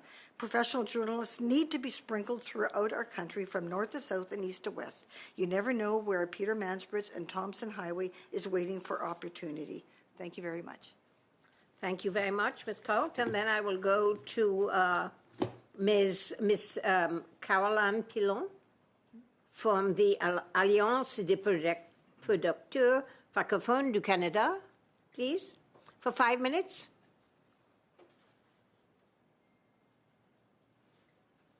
Bonjour. Madam Chair, members of the committee, I'm Caroline Pilon, Executive Director of the Alliance des Producteurs Francophones du Canada. The APFC is the professional association that represents French language production companies and official language minority communities, or OLMCs. For 25 years, our work has been to promote the exceptional audiovisual content produced by our members and to defend its cultural, economic identity and linguistic value for the country as a whole. Our members come from every corner of Canada, from the Yukon to Nova Scotia, New Brunswick, Ontario, Manitoba, Alberta, and British Columbia. Through their activities, our members and all those associated with them contribute to the economic dynamism, cultural vitality, and sustainability of the communities from which they come, while ensuring the expression of a diversity of Francophone voices across the country. They produce original and captivating stories for television, film, and digital media, which are imprinted with the unique place from which they emanate and enrich the diversity of the Canadian audiovisual offering. Francophone production in OLMCs represents 7% of all French-language independent production in Canada. Around 40% of programs produced in French-speaking Canada are broadcast by Radio-Canada. The role of our national public broadcaster is absolutely fundamental to our industry, and it's a vital one too, in order to ensure the vitality and the development of the Canadian francophonie. This is all the more true in the digital age, where we have more and more broadcasting sources, but where regional realities are increasingly rare on screen. Francophone OLMCs, and especially young people, need to recognize themselves in the programs and films that they watch. To do so, they need to access Canadian programming that is abundant, diversified, and representative of all the country's French-speaking communities. Radio-Canada has specific responsibilities in this area, which are enshrined in the Broadcasting Act and the Official Languages Act. These two laws, which were updated in 2023, offer greater recognition to independent French language production and OLMCs. Radio-Canada plays a leading role in this respect, enabling our producers to take their rightful place in the Canadian broadcasting system. And they also make the original content they produce accessible. Our national public broadcaster contributes to the development of Canadian talent. It also creates opportunities that diversify independent production in terms of regional and genre representation. Offering Canadian citizens a variety of programming is essential in today's increasingly standardized audiovisual landscape. Thanks to Radio-Canada, major drama series have been produced by independent French language production companies outside Quebec. I'm, for instance, thinking of Le Monde de Gabriel Roy in Manitoba, Montrouge in Nova Scotia, and Eau Turbulente in Ontario. In supporting these larger-scale fiction productions, Radio-Canada has taken three major actions: that the professionals and creators in our communities can make the most of their talent, that regions outside the major centers find their way onto the screen just as stories to audiences across the country, that Franco-Canadian content be given pride of place in its programming. Radio-Canada is a unique and essential voice in the media landscape. In many cases, its regional stations are the only ones to offer local programming in French. Francophones living in Moncton, Toronto, Winnipeg, Victoria, and Whitehorse look to these stations for what the big private broadcasting groups cannot offer. That is, specific programming that targets them directly in French. Finally, Radio-Canada is the only broadcaster to offer a platform to a critical mass of Francophones and Francophiles both in Quebec and across the country. In conclusion, FPAC agrees that the Crown Corporation's mandate is robust. In a rapidly changing ecosystem, its obligations are numerous and can create strong pressures. The public funding that supports the national broadcaster is substantial, but it is also consistent with its obligations. Radio-Canada is a fundamental institution for democracy. For the public and Canadian creators, I repeat, no other entity in the audiovisual ecosystem reflects the country's regional, cultural identity and linguistic diversity the way the CBC does. That is why it's crucial to ensure adequate and predictable support so that it can continue to play its role as Canada's national public broadcaster with aplomb and relevance. I'd like to thank you for listening and invite you to ask me questions that you might have. Thank you very much, Ms. Pilon, and I'm going to go to Quebec Community Groups Network, Sylvia Martin-Laforge, for 5 minutes, please. Ms. Martin-Laforge. Good afternoon, Madam Chair, Vice Chairs Awa, Shampoo, and members of the committee. My name is Sylvia Martin-Laforge, and I'm the Director General of Quebec Community Groups Network. The QCGN is here today representing English-speaking community of Quebec, Canada's largest official language minority, with over 1.3 million members. Our mission is to advocate for the rights and the vitality of this unique community. And today I will highlight the critical role of the Canadian Broadcasting Corporation in supporting our community, the challenges we face, and the actions required to address these. First, it's essential to understand that the English-speaking community of Quebec is not a simple extension of the linguistic minority, Canada's English majority, We are a distinct and diverse cultural and linguistic community with unique needs. Despite our numbers, our representation in CBC's non-news programming remains limited, leaving many English-speaking Quebecers feeling excluded from broader narratives. Our community faces significant challenges, particularly when it comes to media access. There is a stark urban-rural divide. Urban areas like Montreal traditionally benefited from diverse English language media, but rural communities struggle with limited infrastructure, poor connectivity, and a lack of locally relevant content. This disparity has created news deserts in certain areas where residents are left without access to reliable information about their communities. The rise of social media, while offering some opportunities, has introduced its own set of problems. Algorithms on these platforms prioritize content designed to engage, not to inform. This fosters echo chambers and reduces exposure to diverse perspectives, further isolating minority voices. Public broadcasters like CBC are uniquely positioned to counteract these trends by prioritizing inclusivity, diversity, and nuanced reporting at the regional and local levels. La radiodiffusion publique joue un rôle. Public broadcasting plays an essential role in our democracy. CBC is not just a broadcaster, it's an essential platform for informed citizenship and inclusive discourse. Public broadcasters strengthen democracy by providing independent information, promoting pluralism, and holding leaders accountable for their actions.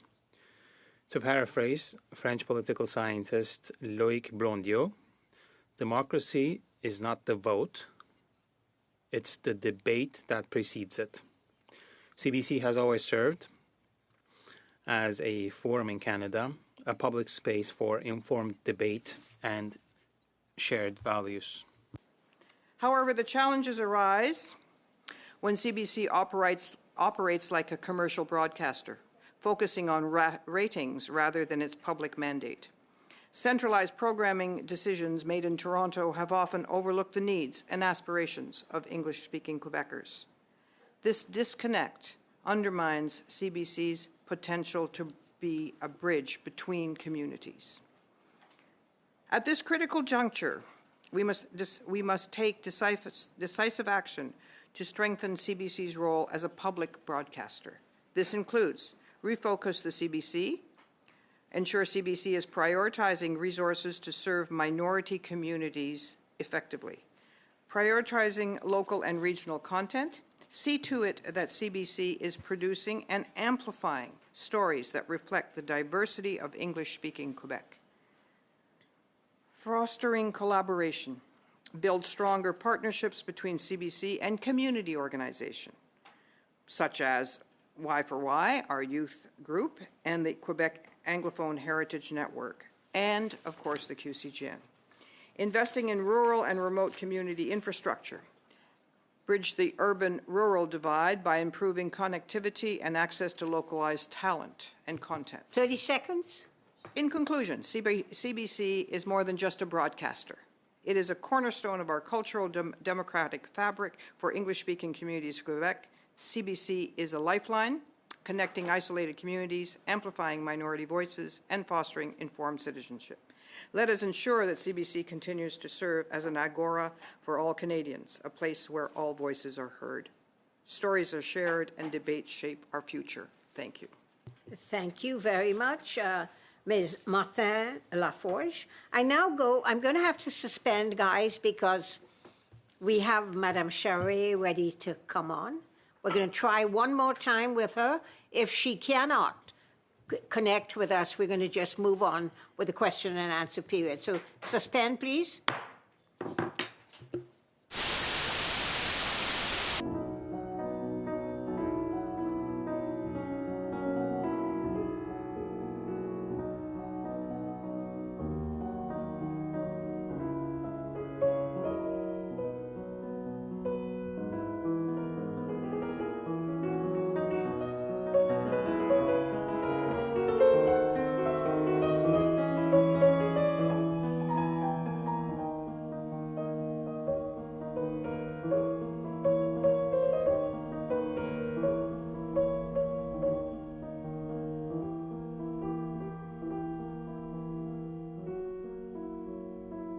Begin with Madame Charest for 5 minutes, please, Madame Charest.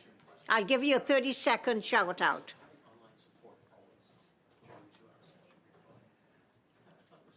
Madame Charest, begin, please. Oui.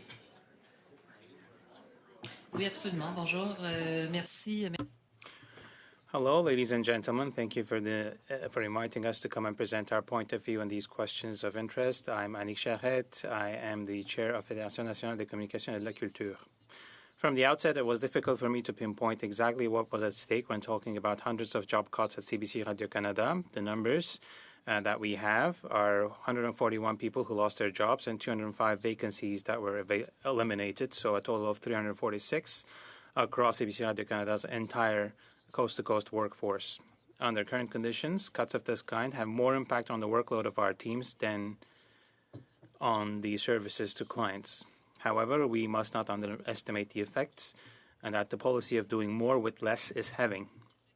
Increased stress, multiplication of tasks, extended working hours, and in case of news, difficulty in covering an ever larger territory with a minimum of staff. Radio Canada workers are dedicated professionals. They are committed to serving the public with quality and efficiency, but they are also very proud to work for Canada's public service media because for them, Radio Canada is a national jewel. Having said that, it's the very essence of this public service that needs to be discussed.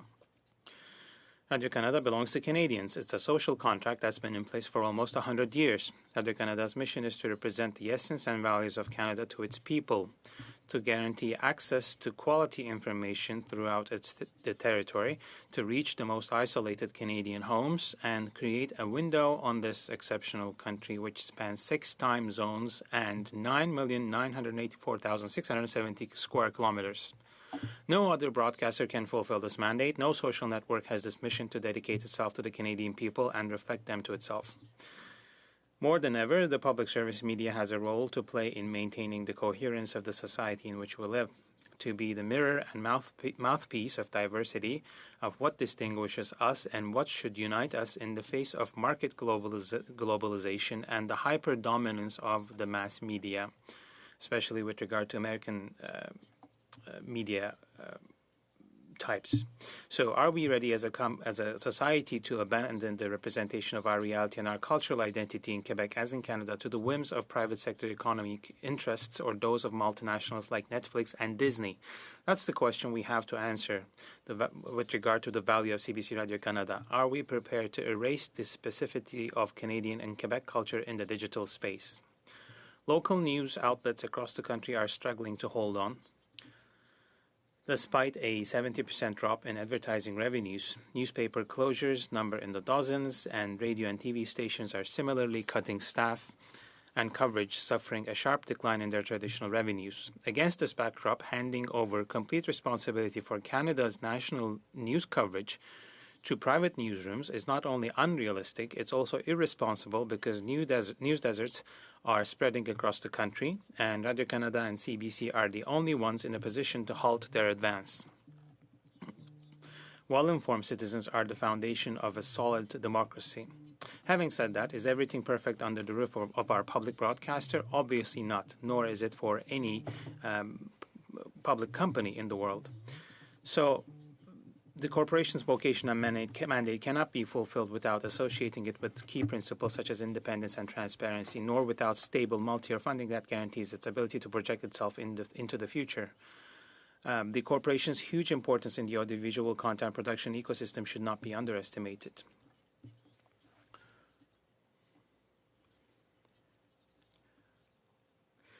To undermine our public broadcaster is to jeopardize many players in the media industry, both content producers and broadcasters, including artists, craftsmen, and workers who make a living from it.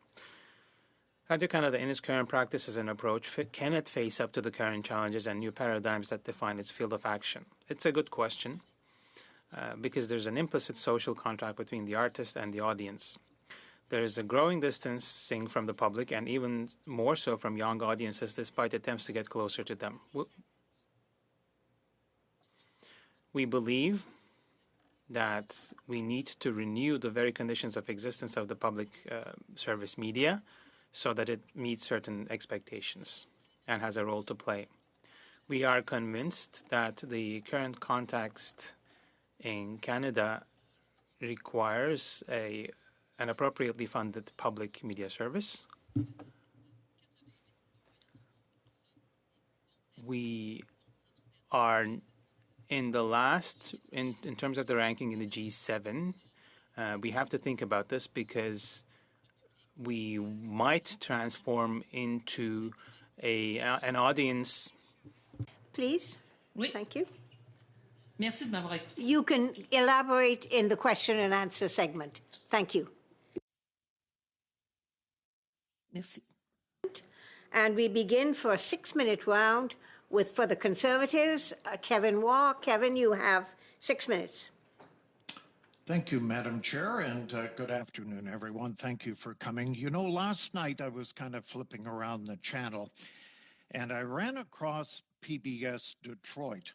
They were doing a fundraiser celebrating Willie Nelson's 90th birthday. And believe it or not, Canadians were going on with their wallets, their credit cards, and supporting PBS TV out of Detroit. They have several programs. In fact, I watch PBS Detroit in Saskatchewan here, and they were very supportive last night. I don't have to tell you that ethnic media in this country is also exploding in Canada right now. Their voices are not heard. So what did they do? They don't have their hands out to the federal government. Instead, they have worked very hard with their communities to have their voices heard through ethnic media.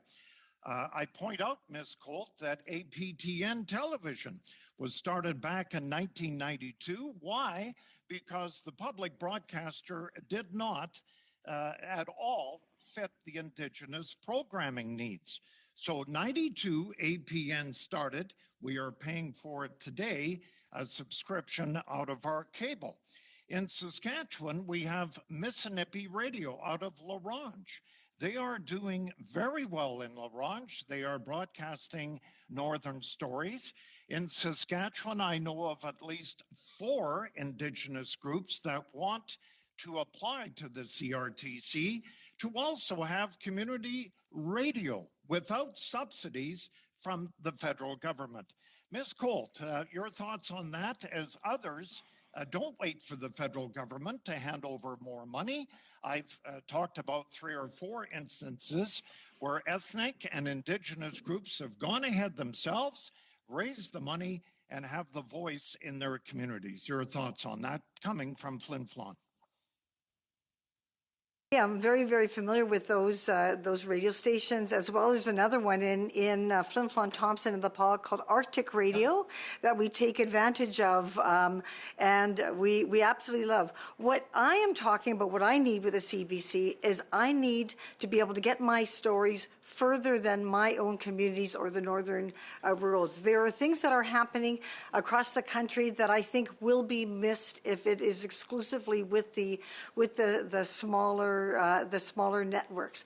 I also need to, which is one of the reasons I was so involved with Culture Days, I need to be able to hear what's happening broader than within my own regions of northern Manitoba and northern Saskatchewan. So that has been something that I need. Yeah. Yeah. So Ms. Tate last week, they can't keep a reporter in northern Manitoba. And yet, the CBC went to the federal government needing $42 million extra dollars because of contractually obligated to pay. So $42 million, half of that went to the performance pay. Would you say CBC actually has a problem with grossly mismanaged their budget? In that, the offices in Winnipeg, the offices in Toronto, they're swelling with their executives and not putting people where they should. I see last week they had the big announcement, we're going to hire 25 more regional and local reporters. Well, for me, take down the executives and put it in rural areas like yours where they are needed more than ever. Your thoughts on that? 2 minutes left. Thank you. Who was that? Yeah, if I could have your thoughts on that, Ms. Colt. Yes.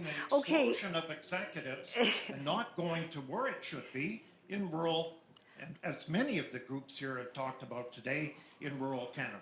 Well, like I said in my speech, I do feel that of course everybody has to be accountable. A business is a business, so that is something I feel strongly about. But I do feel that there, come what may, that we do need to be able to have the support to have not only the journalists and sprinkled across our country where needed, but also the supports.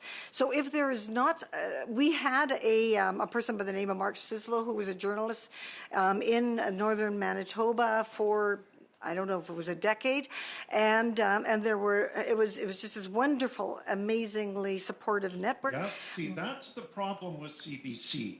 They do not fill needs. When he left, there was a vacancy, and they didn't fill it right away.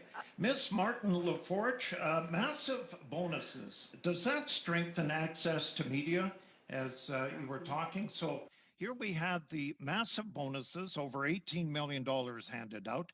Did that help anything in media? 30 seconds. So we're not here Well, we are here to talk about Well, we that. are, but I would say to you that the QCGN is not here to talk about massive bonuses and operations. We're here to talk about an investment in the vitality of both the English-speaking community and the French-speaking community, and as Ms. Holt is talking about. So changes in operations and changes in the governance of CBC and RADCAN are certainly on the table, but they have to be on the table in terms of implementing what is needed in our communities and across the land. I think I'm out of time. Thank you. I'd like to go to the Liberals for 6 minutes. Andrew Dillon, Miss Dillon, 6 minutes. Merci, Madame la Présidente. Ma première question sera pour... Thank you, Chair. Ms. Pilon, my first question is for you. So you understand the importance of sharing Canadian stories and supporting Canadian artists. If some members of this committee continue defending the idea of defunding the CBC Radio-Canada, well, if that goes ahead, we would be losing some of our capacity to support local talents and sharing these stories from a personal and professional point of view. So why would it be so harmful to the cinema industry in our country? If you can elaborate on that, please. Thank you.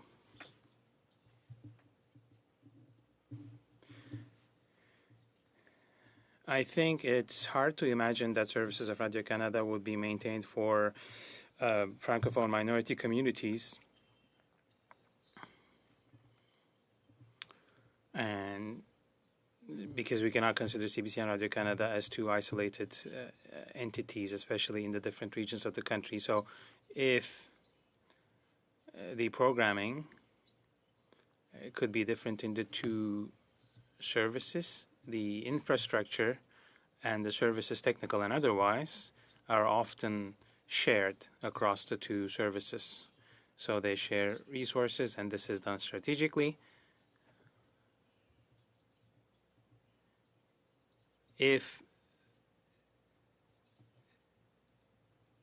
CBC's resources were cut in the regions, this would inevitably have an impact on Radio-Canada's capacity in the different regions. And the regional services, as we speak, they have already suffered from previous cuts. So entertaining the idea of CBC disappearing from the regions would mean Radio-Canada would also disappear in the regions. Thank you. I'll try to limit my question. From an international point of view, how important is it for a country such as ours to have a strong public sector in arts and information, especially information, because we see all that's happening with regard to foreign interference? How do you think Canada compares to other democratic nations? Thank you.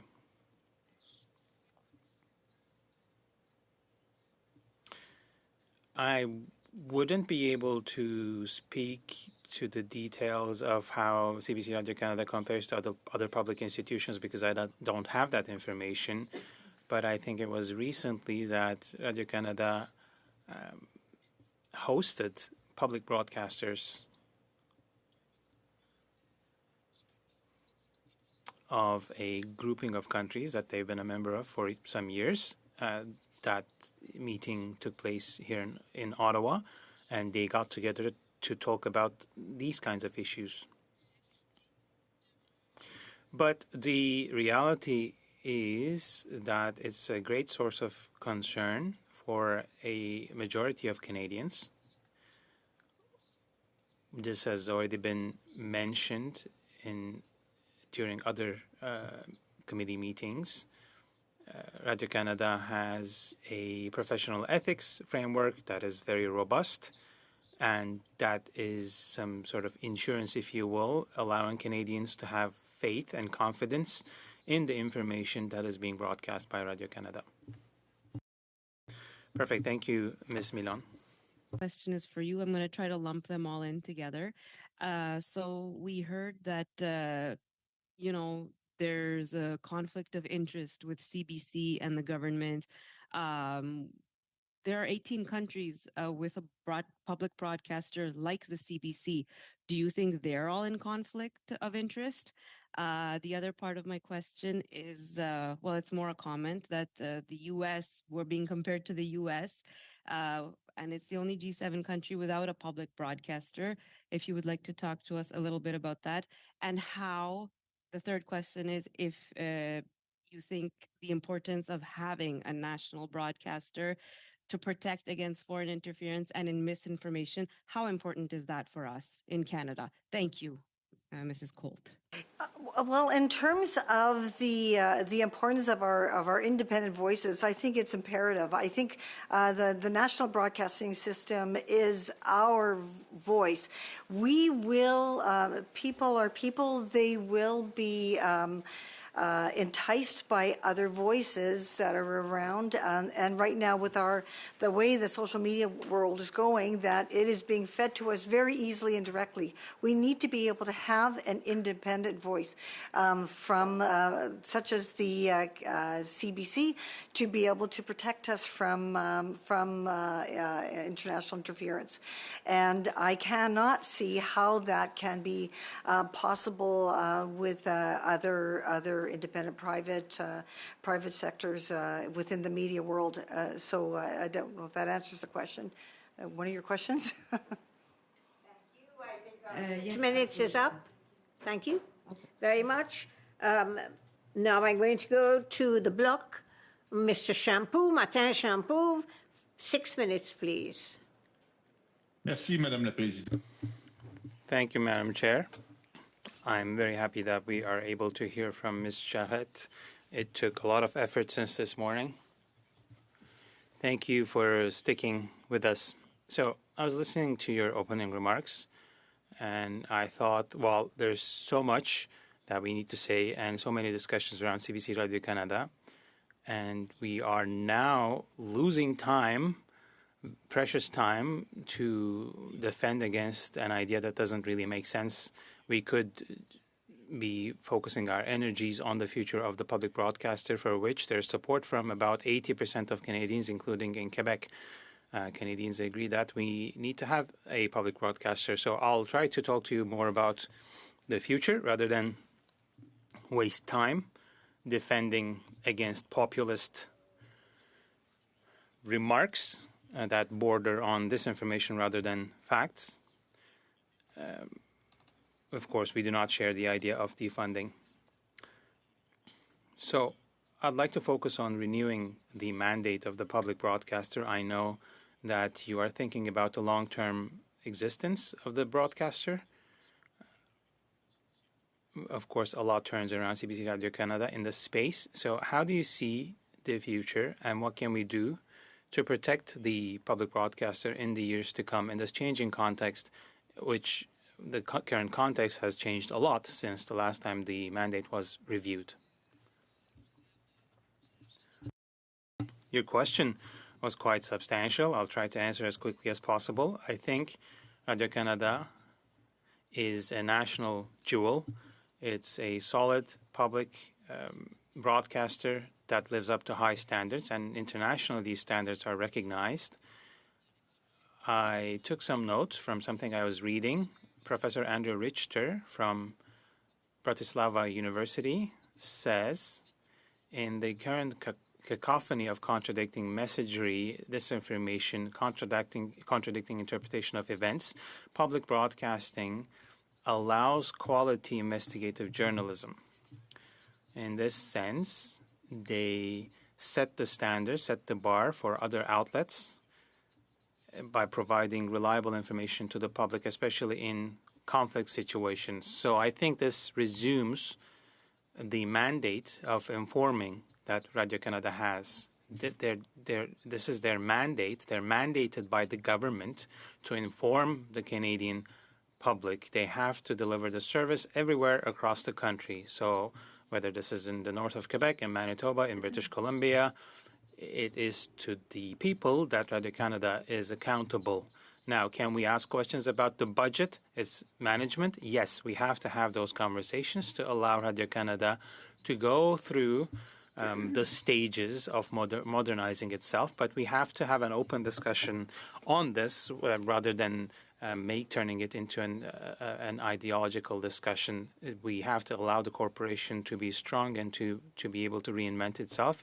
Defunding CBC would have an impact on Radio-Canada in Quebec, and that much is also very clear.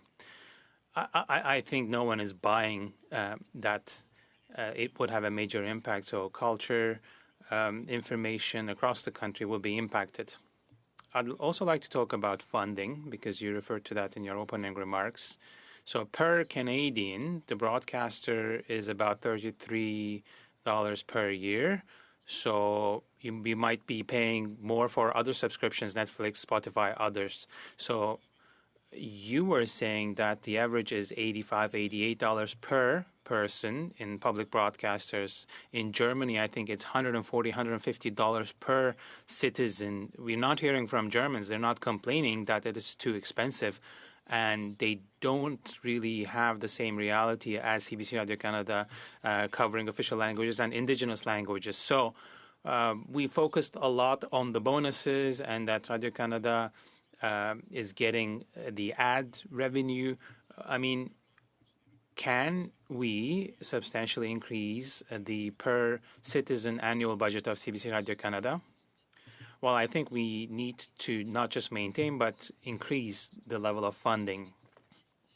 We have to be clear, Radio-Canada, if they stopped doing ads, their market share wouldn't necessarily go in the pockets of private companies. I think Radio-Canada, a vision of it at least, would be supporting local information and production by sharing some elements of its resources with local media, because they also need support.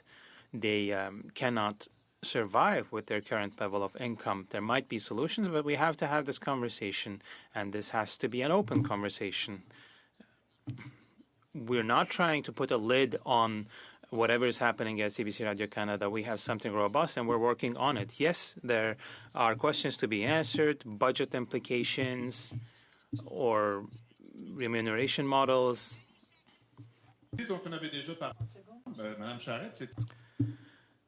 So the idea that CBC Radio-Canada contributes because they share resources and infrastructure, online resources, this could allow for the survival of smaller outlets in this period. I think that's quite interesting. Yes, I agree.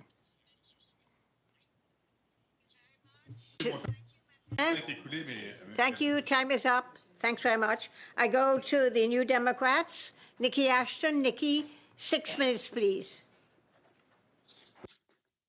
Thank you, Madam Chair.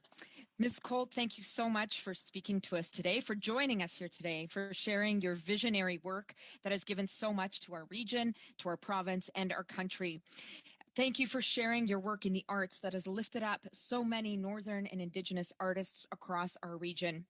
You've also shared a clear message about the importance of the CBC for Northerners and in rural regions. You've also, though, shared the need for our public broadcaster to invest in regions like ours. Now, I know you made reference to Peter Mansbridge. Our region used to have a vibrant CBC contingent. In fact, Peter Mansbridge, as we all know, at least here, was first discovered in Churchill and brought on to the CBC. Others, like Cynthia Greer of Norway House Cree Nation, was one of the first people across the country to provide local programming entirely in Cree as part of CBC North Country. Eric Robinson years ago worked as a producer and broadcaster for the CBC here in northern Manitoba and went on, of course, to become a cabinet minister in government. And of course, Mark Sislo, who worked for decades in our station based here in Thompson, but servicing the entire north on the road, connected to communities, sharing our stories, not just, as you pointed out, with our own communities, with each other, but more importantly, with our province, our country, and in some cases, the world. I'm wondering if you can share with us what it was like, given the work that you do, to have a CBC presence in our region. You know, what came out of that? And if you could compare that to what it's been like for the last, since 2017, since Mark Sislo left, when we've had our station shut down and intermittent coverage based here in the north. Yeah, thank you so much. When we moved up north, we really were trying to figure out how do we keep connected with the rest of the world. Having a direct line to the world I can't express how important it was, because it's so complicated to try to connect when you're so far apart from each other. I was able to first be introduced to Mark Sislo, and because he was roaming around everywhere in the north, he was in every single community. I was able to call him and say, whether it was our first performance in Carnegie Hall or anything we wanted to share with them, and he was the professional to determine whether or not it was worthy enough to go south or further across the country. But I trusted his opinion, I trusted his professionalism, and I knew that he cared about what was happening in my region and throughout northern Manitoba. So it was like a switch was turned off when he was no longer there. Now, the CBC has tried, I think very hard to try to maintain some sort of communication with the north and south, but it's, I think, virtually impossible to try to do that without boots on the ground up around where we are, because it's just so vast and there's so many things happening, and things are being missed unless we actually have that person there that can support us. And so it has been night and day. I have been working very, very hard to get my message out, but again, it is I won't say impossible, because I believe everything is possible in Canada, but it's extremely hard, and it's for me, I feel like the North, in my world, what I'm trying to do, it's still very much pioneering. There's still new opportunities every day that are happening, but I need to be connected with my world and my country and my province, and that has been lacking. It's been very difficult the last 5 years. Thank you for sharing that, Ms. Cole. Now, we've heard, and I know you've heard, a number of us have heard that we are slated to have a new reporter, hopefully starting early in the new year.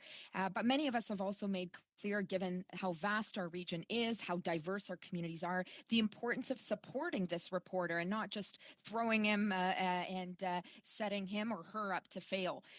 Could you speak to what kind of supports are needed to make sure that we have a real presence that can stick it out for the long term, as is part of the CBC's mandate?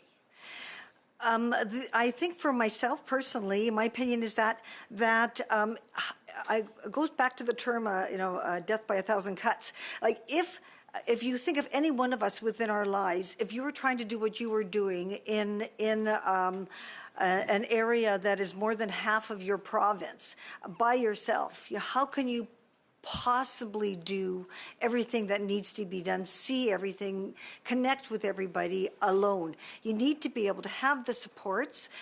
We can do a lot. Volunteers do a lot, but we're not talking about volunteer positions. We are talking about professionals. We need professional journalists and support team around to be able to help support 30 seconds. the voices of our country. Thank you very much, Ms. Colt, and I look forward to asking you more in the second round. Much, Nikki. I now go to the second round, and the second round is a 5-minute round. And I begin for the Conservatives with Mr. Gourd. For 5 minutes, please. Merci, Madame la Présidente. Thank you, Chair. My first question will be for Ms. Charette. What, in your opinion, sets us apart, Radio-Canada and CBC? Because Radio-Canada seems to be very sensitive to vis-a-vis its public, its audience, and in terms of viewership, it seems to be doing fine. But CBC, they do not use the same formula. Maybe you can comment on that, but it doesn't look like it's working. What's the difference between the two? I mean, it's the same company, corporation, but what's different? While you wouldn't be surprised to hear that on the Francophone side, it's a question of survival, but on the Anglophone side, maybe the offer is more expansive, and it corresponds to the certain tastes of the Anglophone pub audience, maybe, or maybe they do not really distinguish between what's from the States and what's from Canada. And performance is one thing, but there's the obligation of representing the society. It's about giving a voice to productions that would otherwise not be done, that are a bit more particular, that represent specific Canadian issues. I mean, would that ever get a large audience? I don't know. I mean, you have maybe 25% people who are into opera, and if you get 25%, that's optimal. But does that mean we should get rid of opera? I think it's about diversity and the choices of broadcasters that are important. I mean, in Quebec, there isn't that much offer, but on the Anglophone side, the offer is vast. So that reflects on the performance. But if you only look at performance, then you're neglecting the objective of Radio-Canada. Ms. Pilon, I'd like to ask you the same question because Ms. Charette is saying, well, maybe on the Anglophone side, they're not as sensitive to the tastes of their audience. What do you think is the difference, the main difference, or sets Radio-Canada and CBC apart in terms of their success and in terms of their audiences?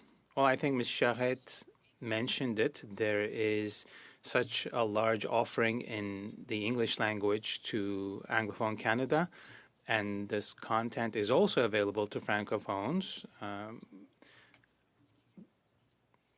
We see, especially in Francophone official language minority communities, this has an impact. We live amongst Anglophones, we work with them. So the competition for French language minority setting audiences is great with Radio-Canada.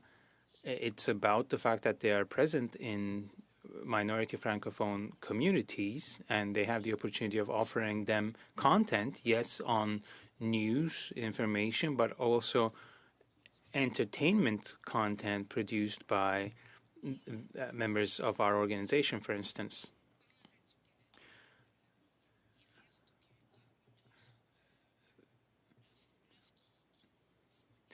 The offer that exists in Francophone communities is a lot limited compared to what Quebecers have access to in the province. I think Radio-Canada, with their presence, which is part of their mandate, they make sure that there is content available that reflects the community, the different communities, especially for young people. It's more important given how much they consume content on the different platforms, YouTube and others.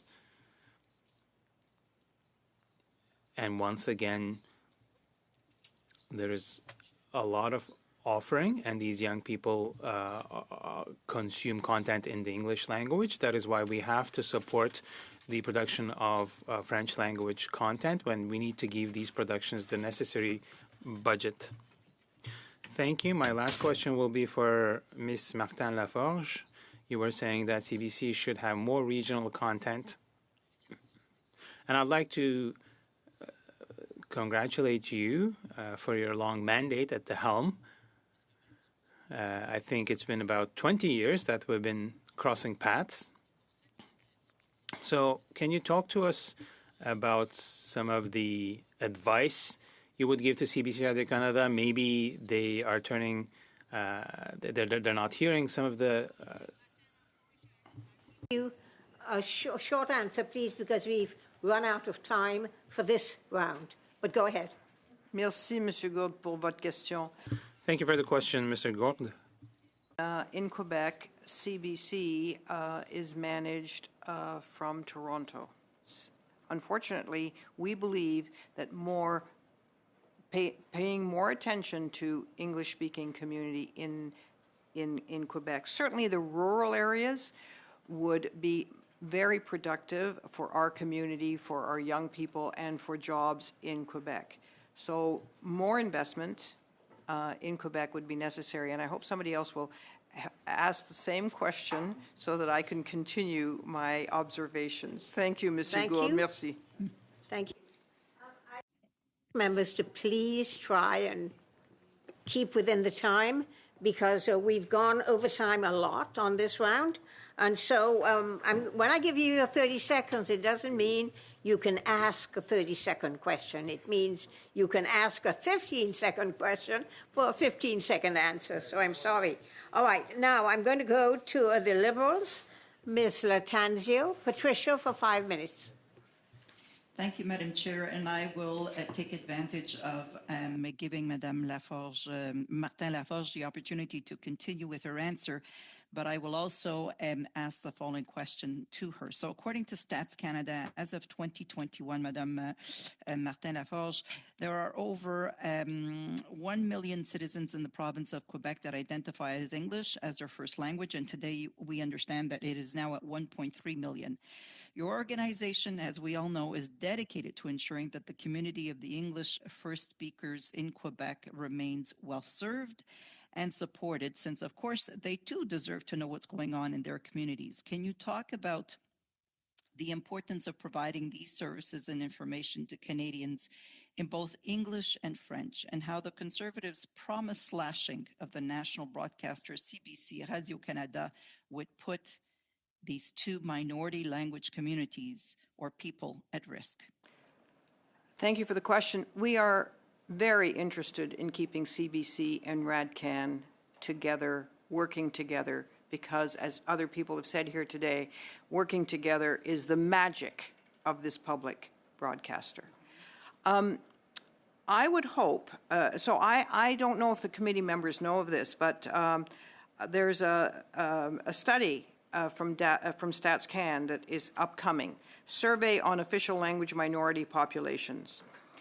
This survey, post-census survey, is conducted by Stats Can in 2022 to gather detailed information about English-speaking populations in Quebec and French-speaking populations in other provinces and territories. And the survey aims to understand various aspects of this community, including access to education, to health, language practices of every day. This will be incredibly important for CBC RADCAN in the provision of services to the communities.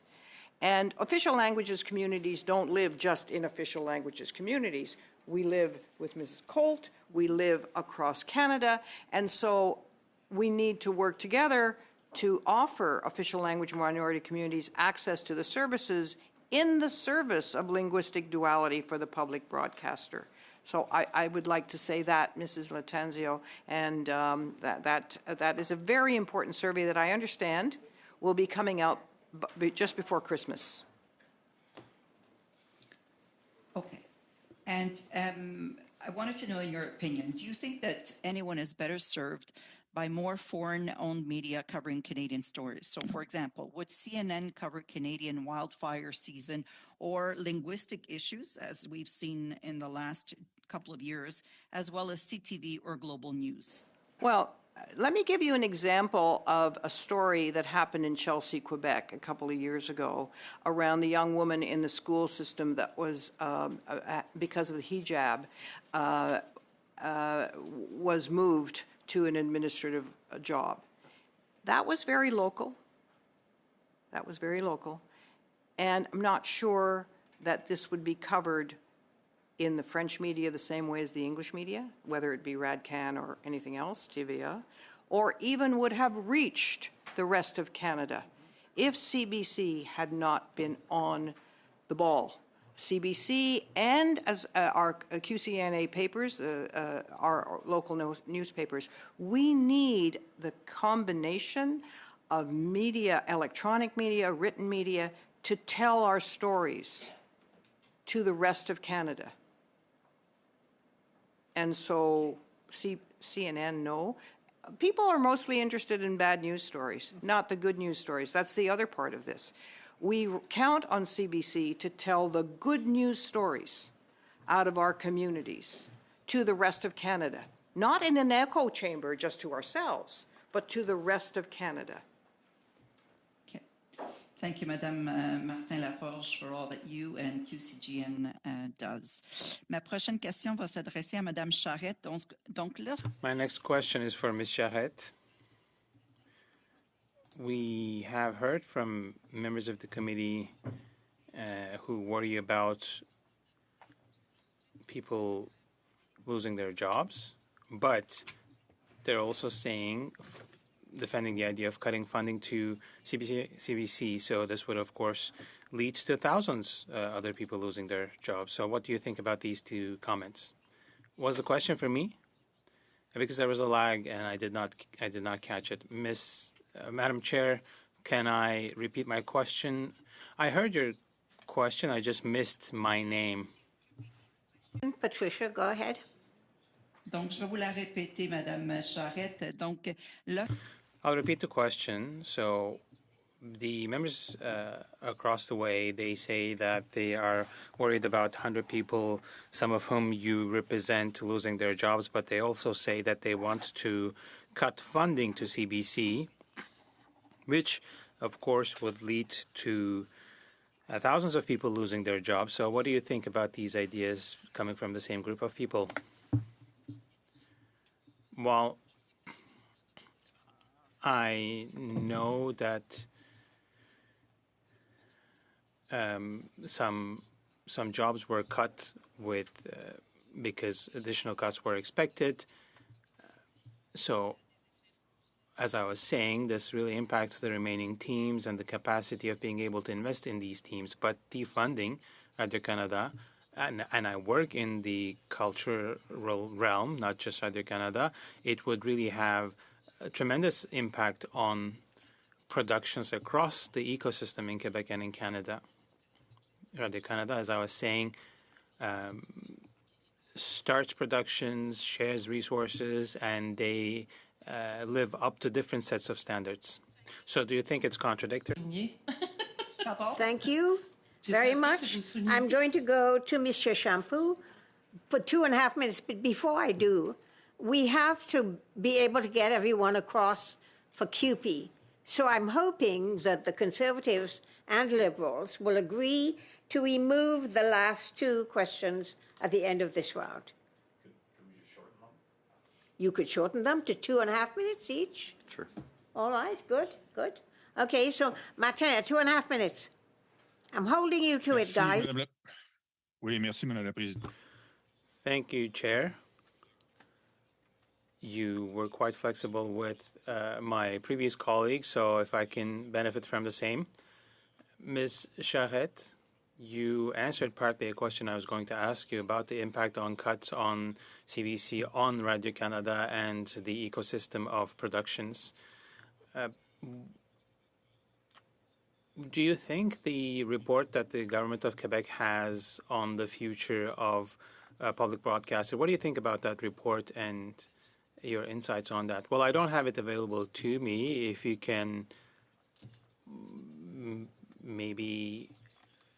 Well, I thought you were part of the consultation rounds because there are some recommendations that came forward, and I think we can do the same, carry out the same type of discussion about the mandate of CBC Radio-Canada. So how do you see Government of Quebec with regard to its participation in the reviewing of the mandate of the public broadcaster?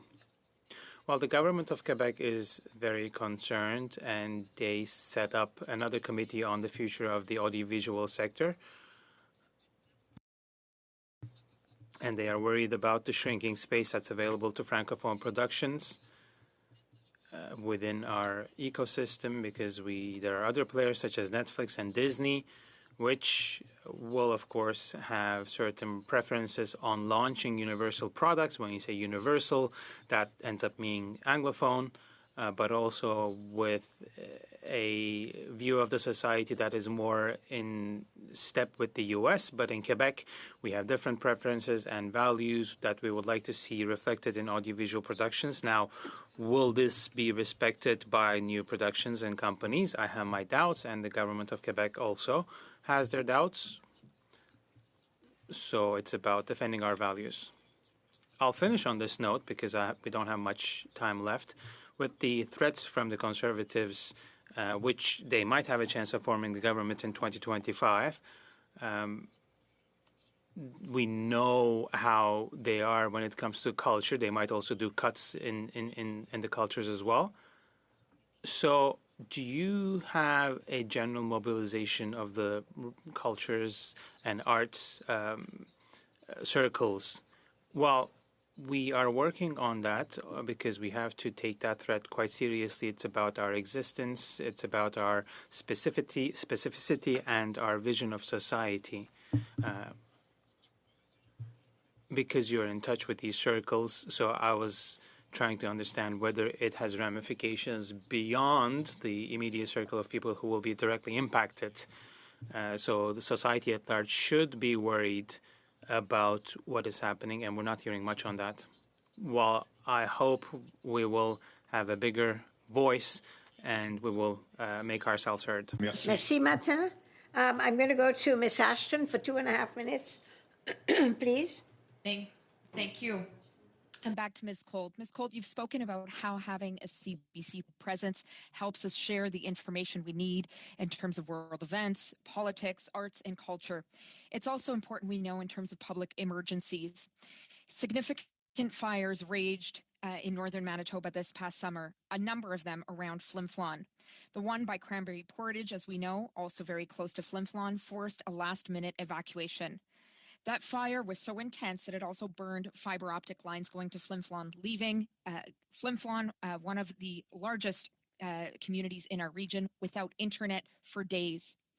Now, we know Arctic Radio did heroic work in informing local citizens of that reality, but the reality is we didn't have a CBC presence here in our north to speak to this public emergency, to speak to the domino effect of what these wildfires meant to our communities in terms of losing internet service, telecommunications, and more importantly, didn't give voice to this crisis based out of our north. How critical is it to have locally and regionally based media like the CBC to speak to this reality, this precarity, especially as we know that public emergencies like wildfires risk being a more serious part of our reality here in northern Manitoba? Well, I was deeply involved with that particular situation within the city of Flin Flon when that happened. What ended up happening for those 3 days when we had zero connectivity with the rest of the world was that the Little Flin Flon Arts Council actually had purchased 3 portable Starlinks, one that went to the fire station to be able to communicate amongst them for themselves, one to the Northern Affairs for the evacuees, and one to the airport so that the planes could land. Other than that, we were completely cut off with the rest of the world. Arctic Radio, you're right, did an amazing job of helping us communicate. Otherwise, we were literally running from house to house, from office to office, to try to find out what was going on and to happen. We need to be able to communicate further with the rest of the country and the rest of the province when things like this happen. These things are going to be happening more often than not, and so was essential. It was an amazing eye opener that in our day and age that this could happen and that we could be so lost without that kind of support. So it is, I would say, critical. We need to be able to communicate with each other and across the country. Thank you, Ms. Ashton. I will now go to Mr. Kurek for 2.5 minutes, please. Thank you very much, Madam Chair, and I'd like to thank our witnesses for the contribution to the discussions that we've had today. Madam Chair, in the last block, I had mentioned something that was revealed through an access to information request, that the Liberal government had spent over $970,000 for StatsCan to produce a podcast show that garnered a total of 229 subscribers. An unbelievable waste of tax dollars with a return on investment that is dismal at best, but truly a colossal waste of taxpayers' hard-earned dollars. So, Madam Chair, I would like to move the following motion that I had put on notice on Friday, and I hope that it can be passed expeditiously as a clear statement from this committee that this sort of spending is not acceptable. So I would move the following motion. Given that, at a time when Canadians are facing the worst cost of living crisis in a generation, recently obtained documents have revealed that the Liberal government has spent over $970,000 for Statistics Canada to produce a podcast show with only 229 subscribers. The committee call the chief statistician and senior officials from Stats Canada and report to the House that it condemns this outrageous abuse of taxpayers' dollars. Madam Chair, I move that motion here today, and I hope that this common sense motion can find support from this committee. Thank you. Thank you, Mr. Kurek. I have a question. What do you mean by, if you can clarify the motion, what do you mean by call the chief statistician? Call him how? On the phone? How do we call him? What are we doing here? I am very confident that our very capable clerk would be able to arrange at a future meeting to have the chief statistician. So you mean call to the committee? Yes. Yes. Okay, I'll just put that in then. The committee call the chief statistician to, invite. Invite is a better word. Thank you very much. So I think we now have a motion on the floor. But before we do, I think I would thank our witnesses very much for having attended and given us the good information and being so passionate about the study we're doing. And I want to thank you very much while we move into discussing the rest of this. Now, any discussion? Mr. Noor Mohammed. Well, I want to thank my my honourable colleague, Mr. Kurek, for bringing this motion. I have a tremendous amount of respect for him, but he did say that this was a common sense motion, and so I fail to understand where the common sense is in having a discussion about podcasts when their own members who appear on are muzzled when they appear on podcasts and say things that their leader doesn't like. So perhaps the member opposite might consider an amendment. I know they've been shopping this motion at a variety of different committees. I think we're up to 8 now. Perhaps we might amend this motion to invite the member for Peace River Westlock to talk about his experiences with podcasts and about what happens when he says things that the leader didn't like or when they're caught off guard.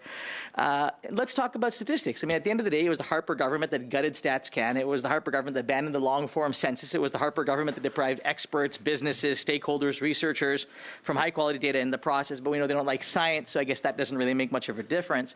So, look, our government believes in evidence-based decision-making and understands the importance of stats and data and connecting with Canadians in a wide variety of ways. I'm not going to defend the podcast because that's really, I think, a bit of a straw man on this one. I think the real issue is if Conservatives are really interested in talking about podcasts, why don't we find out why the member for Westlock has not been allowed to appear at a committee to talk about his own legislation after appearing on this podcast.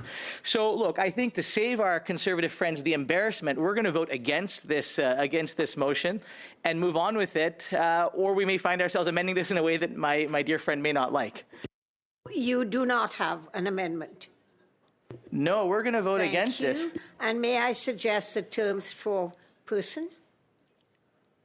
Sorry. I'm sorry? You didn't get that. I said, may I suggest the term straw person as Straw opposed to person, straw yes. man? Sure. Thank you. Okay. Okay. Mr. Nur Mohammed, Mr. Giovanni. Thank you, Madam Chair. Just in the respect for time, I won't speak long. I do think we heard quite a lot of testimony from the Canadian Taxpayers Federation today about abuses of tax dollars. This is very much in line with what our committee has been hearing from the witnesses we have brought forward. And this is an egregious example of abuse of taxpayer dollars that does deserve time from our committee and does deserve a serious look at how decisions like this get made that have such little regard for the context of what the Canadian people are going through right now. Thank you. Thank you, Mr. Giovanni. I go to Mr. Shampoo. Martin? Madame la Présidente, même raisonnement. Madam Chair, I will maybe repeat what I said a couple days ago about these motions that are moved in the last minute of meetings. We don't have the time for a debate to hear arguments from both sides or all sides. So I have an issue with last-minute motions when we don't have the time for debate. So I will be against. If and when we have time for in-depth discussion, that's another story. Thank you. Martin? I go to Talib. No, I think I'm okay. I think if we're ready for a vote, let's go to a vote. All right. Then if there's no more discussion, I'm going to call the vote. Please, clerk, go ahead. Ms. Nur Mohammed. No. No. Mr. Coteau. No. Madame Dillon. No. Madame Latanzio. No. Mr. Waugh. Yes. Mr. Carrick. Yes. Mr. Giovanni. Yes. Mr. Gould. Oui. Mr. Shampoo. No. Madame Ashton. No. That's 4 yeas, 7 nays. The motion is defeated. Thank you. And now I will adjourn the committee. Meeting adjourned.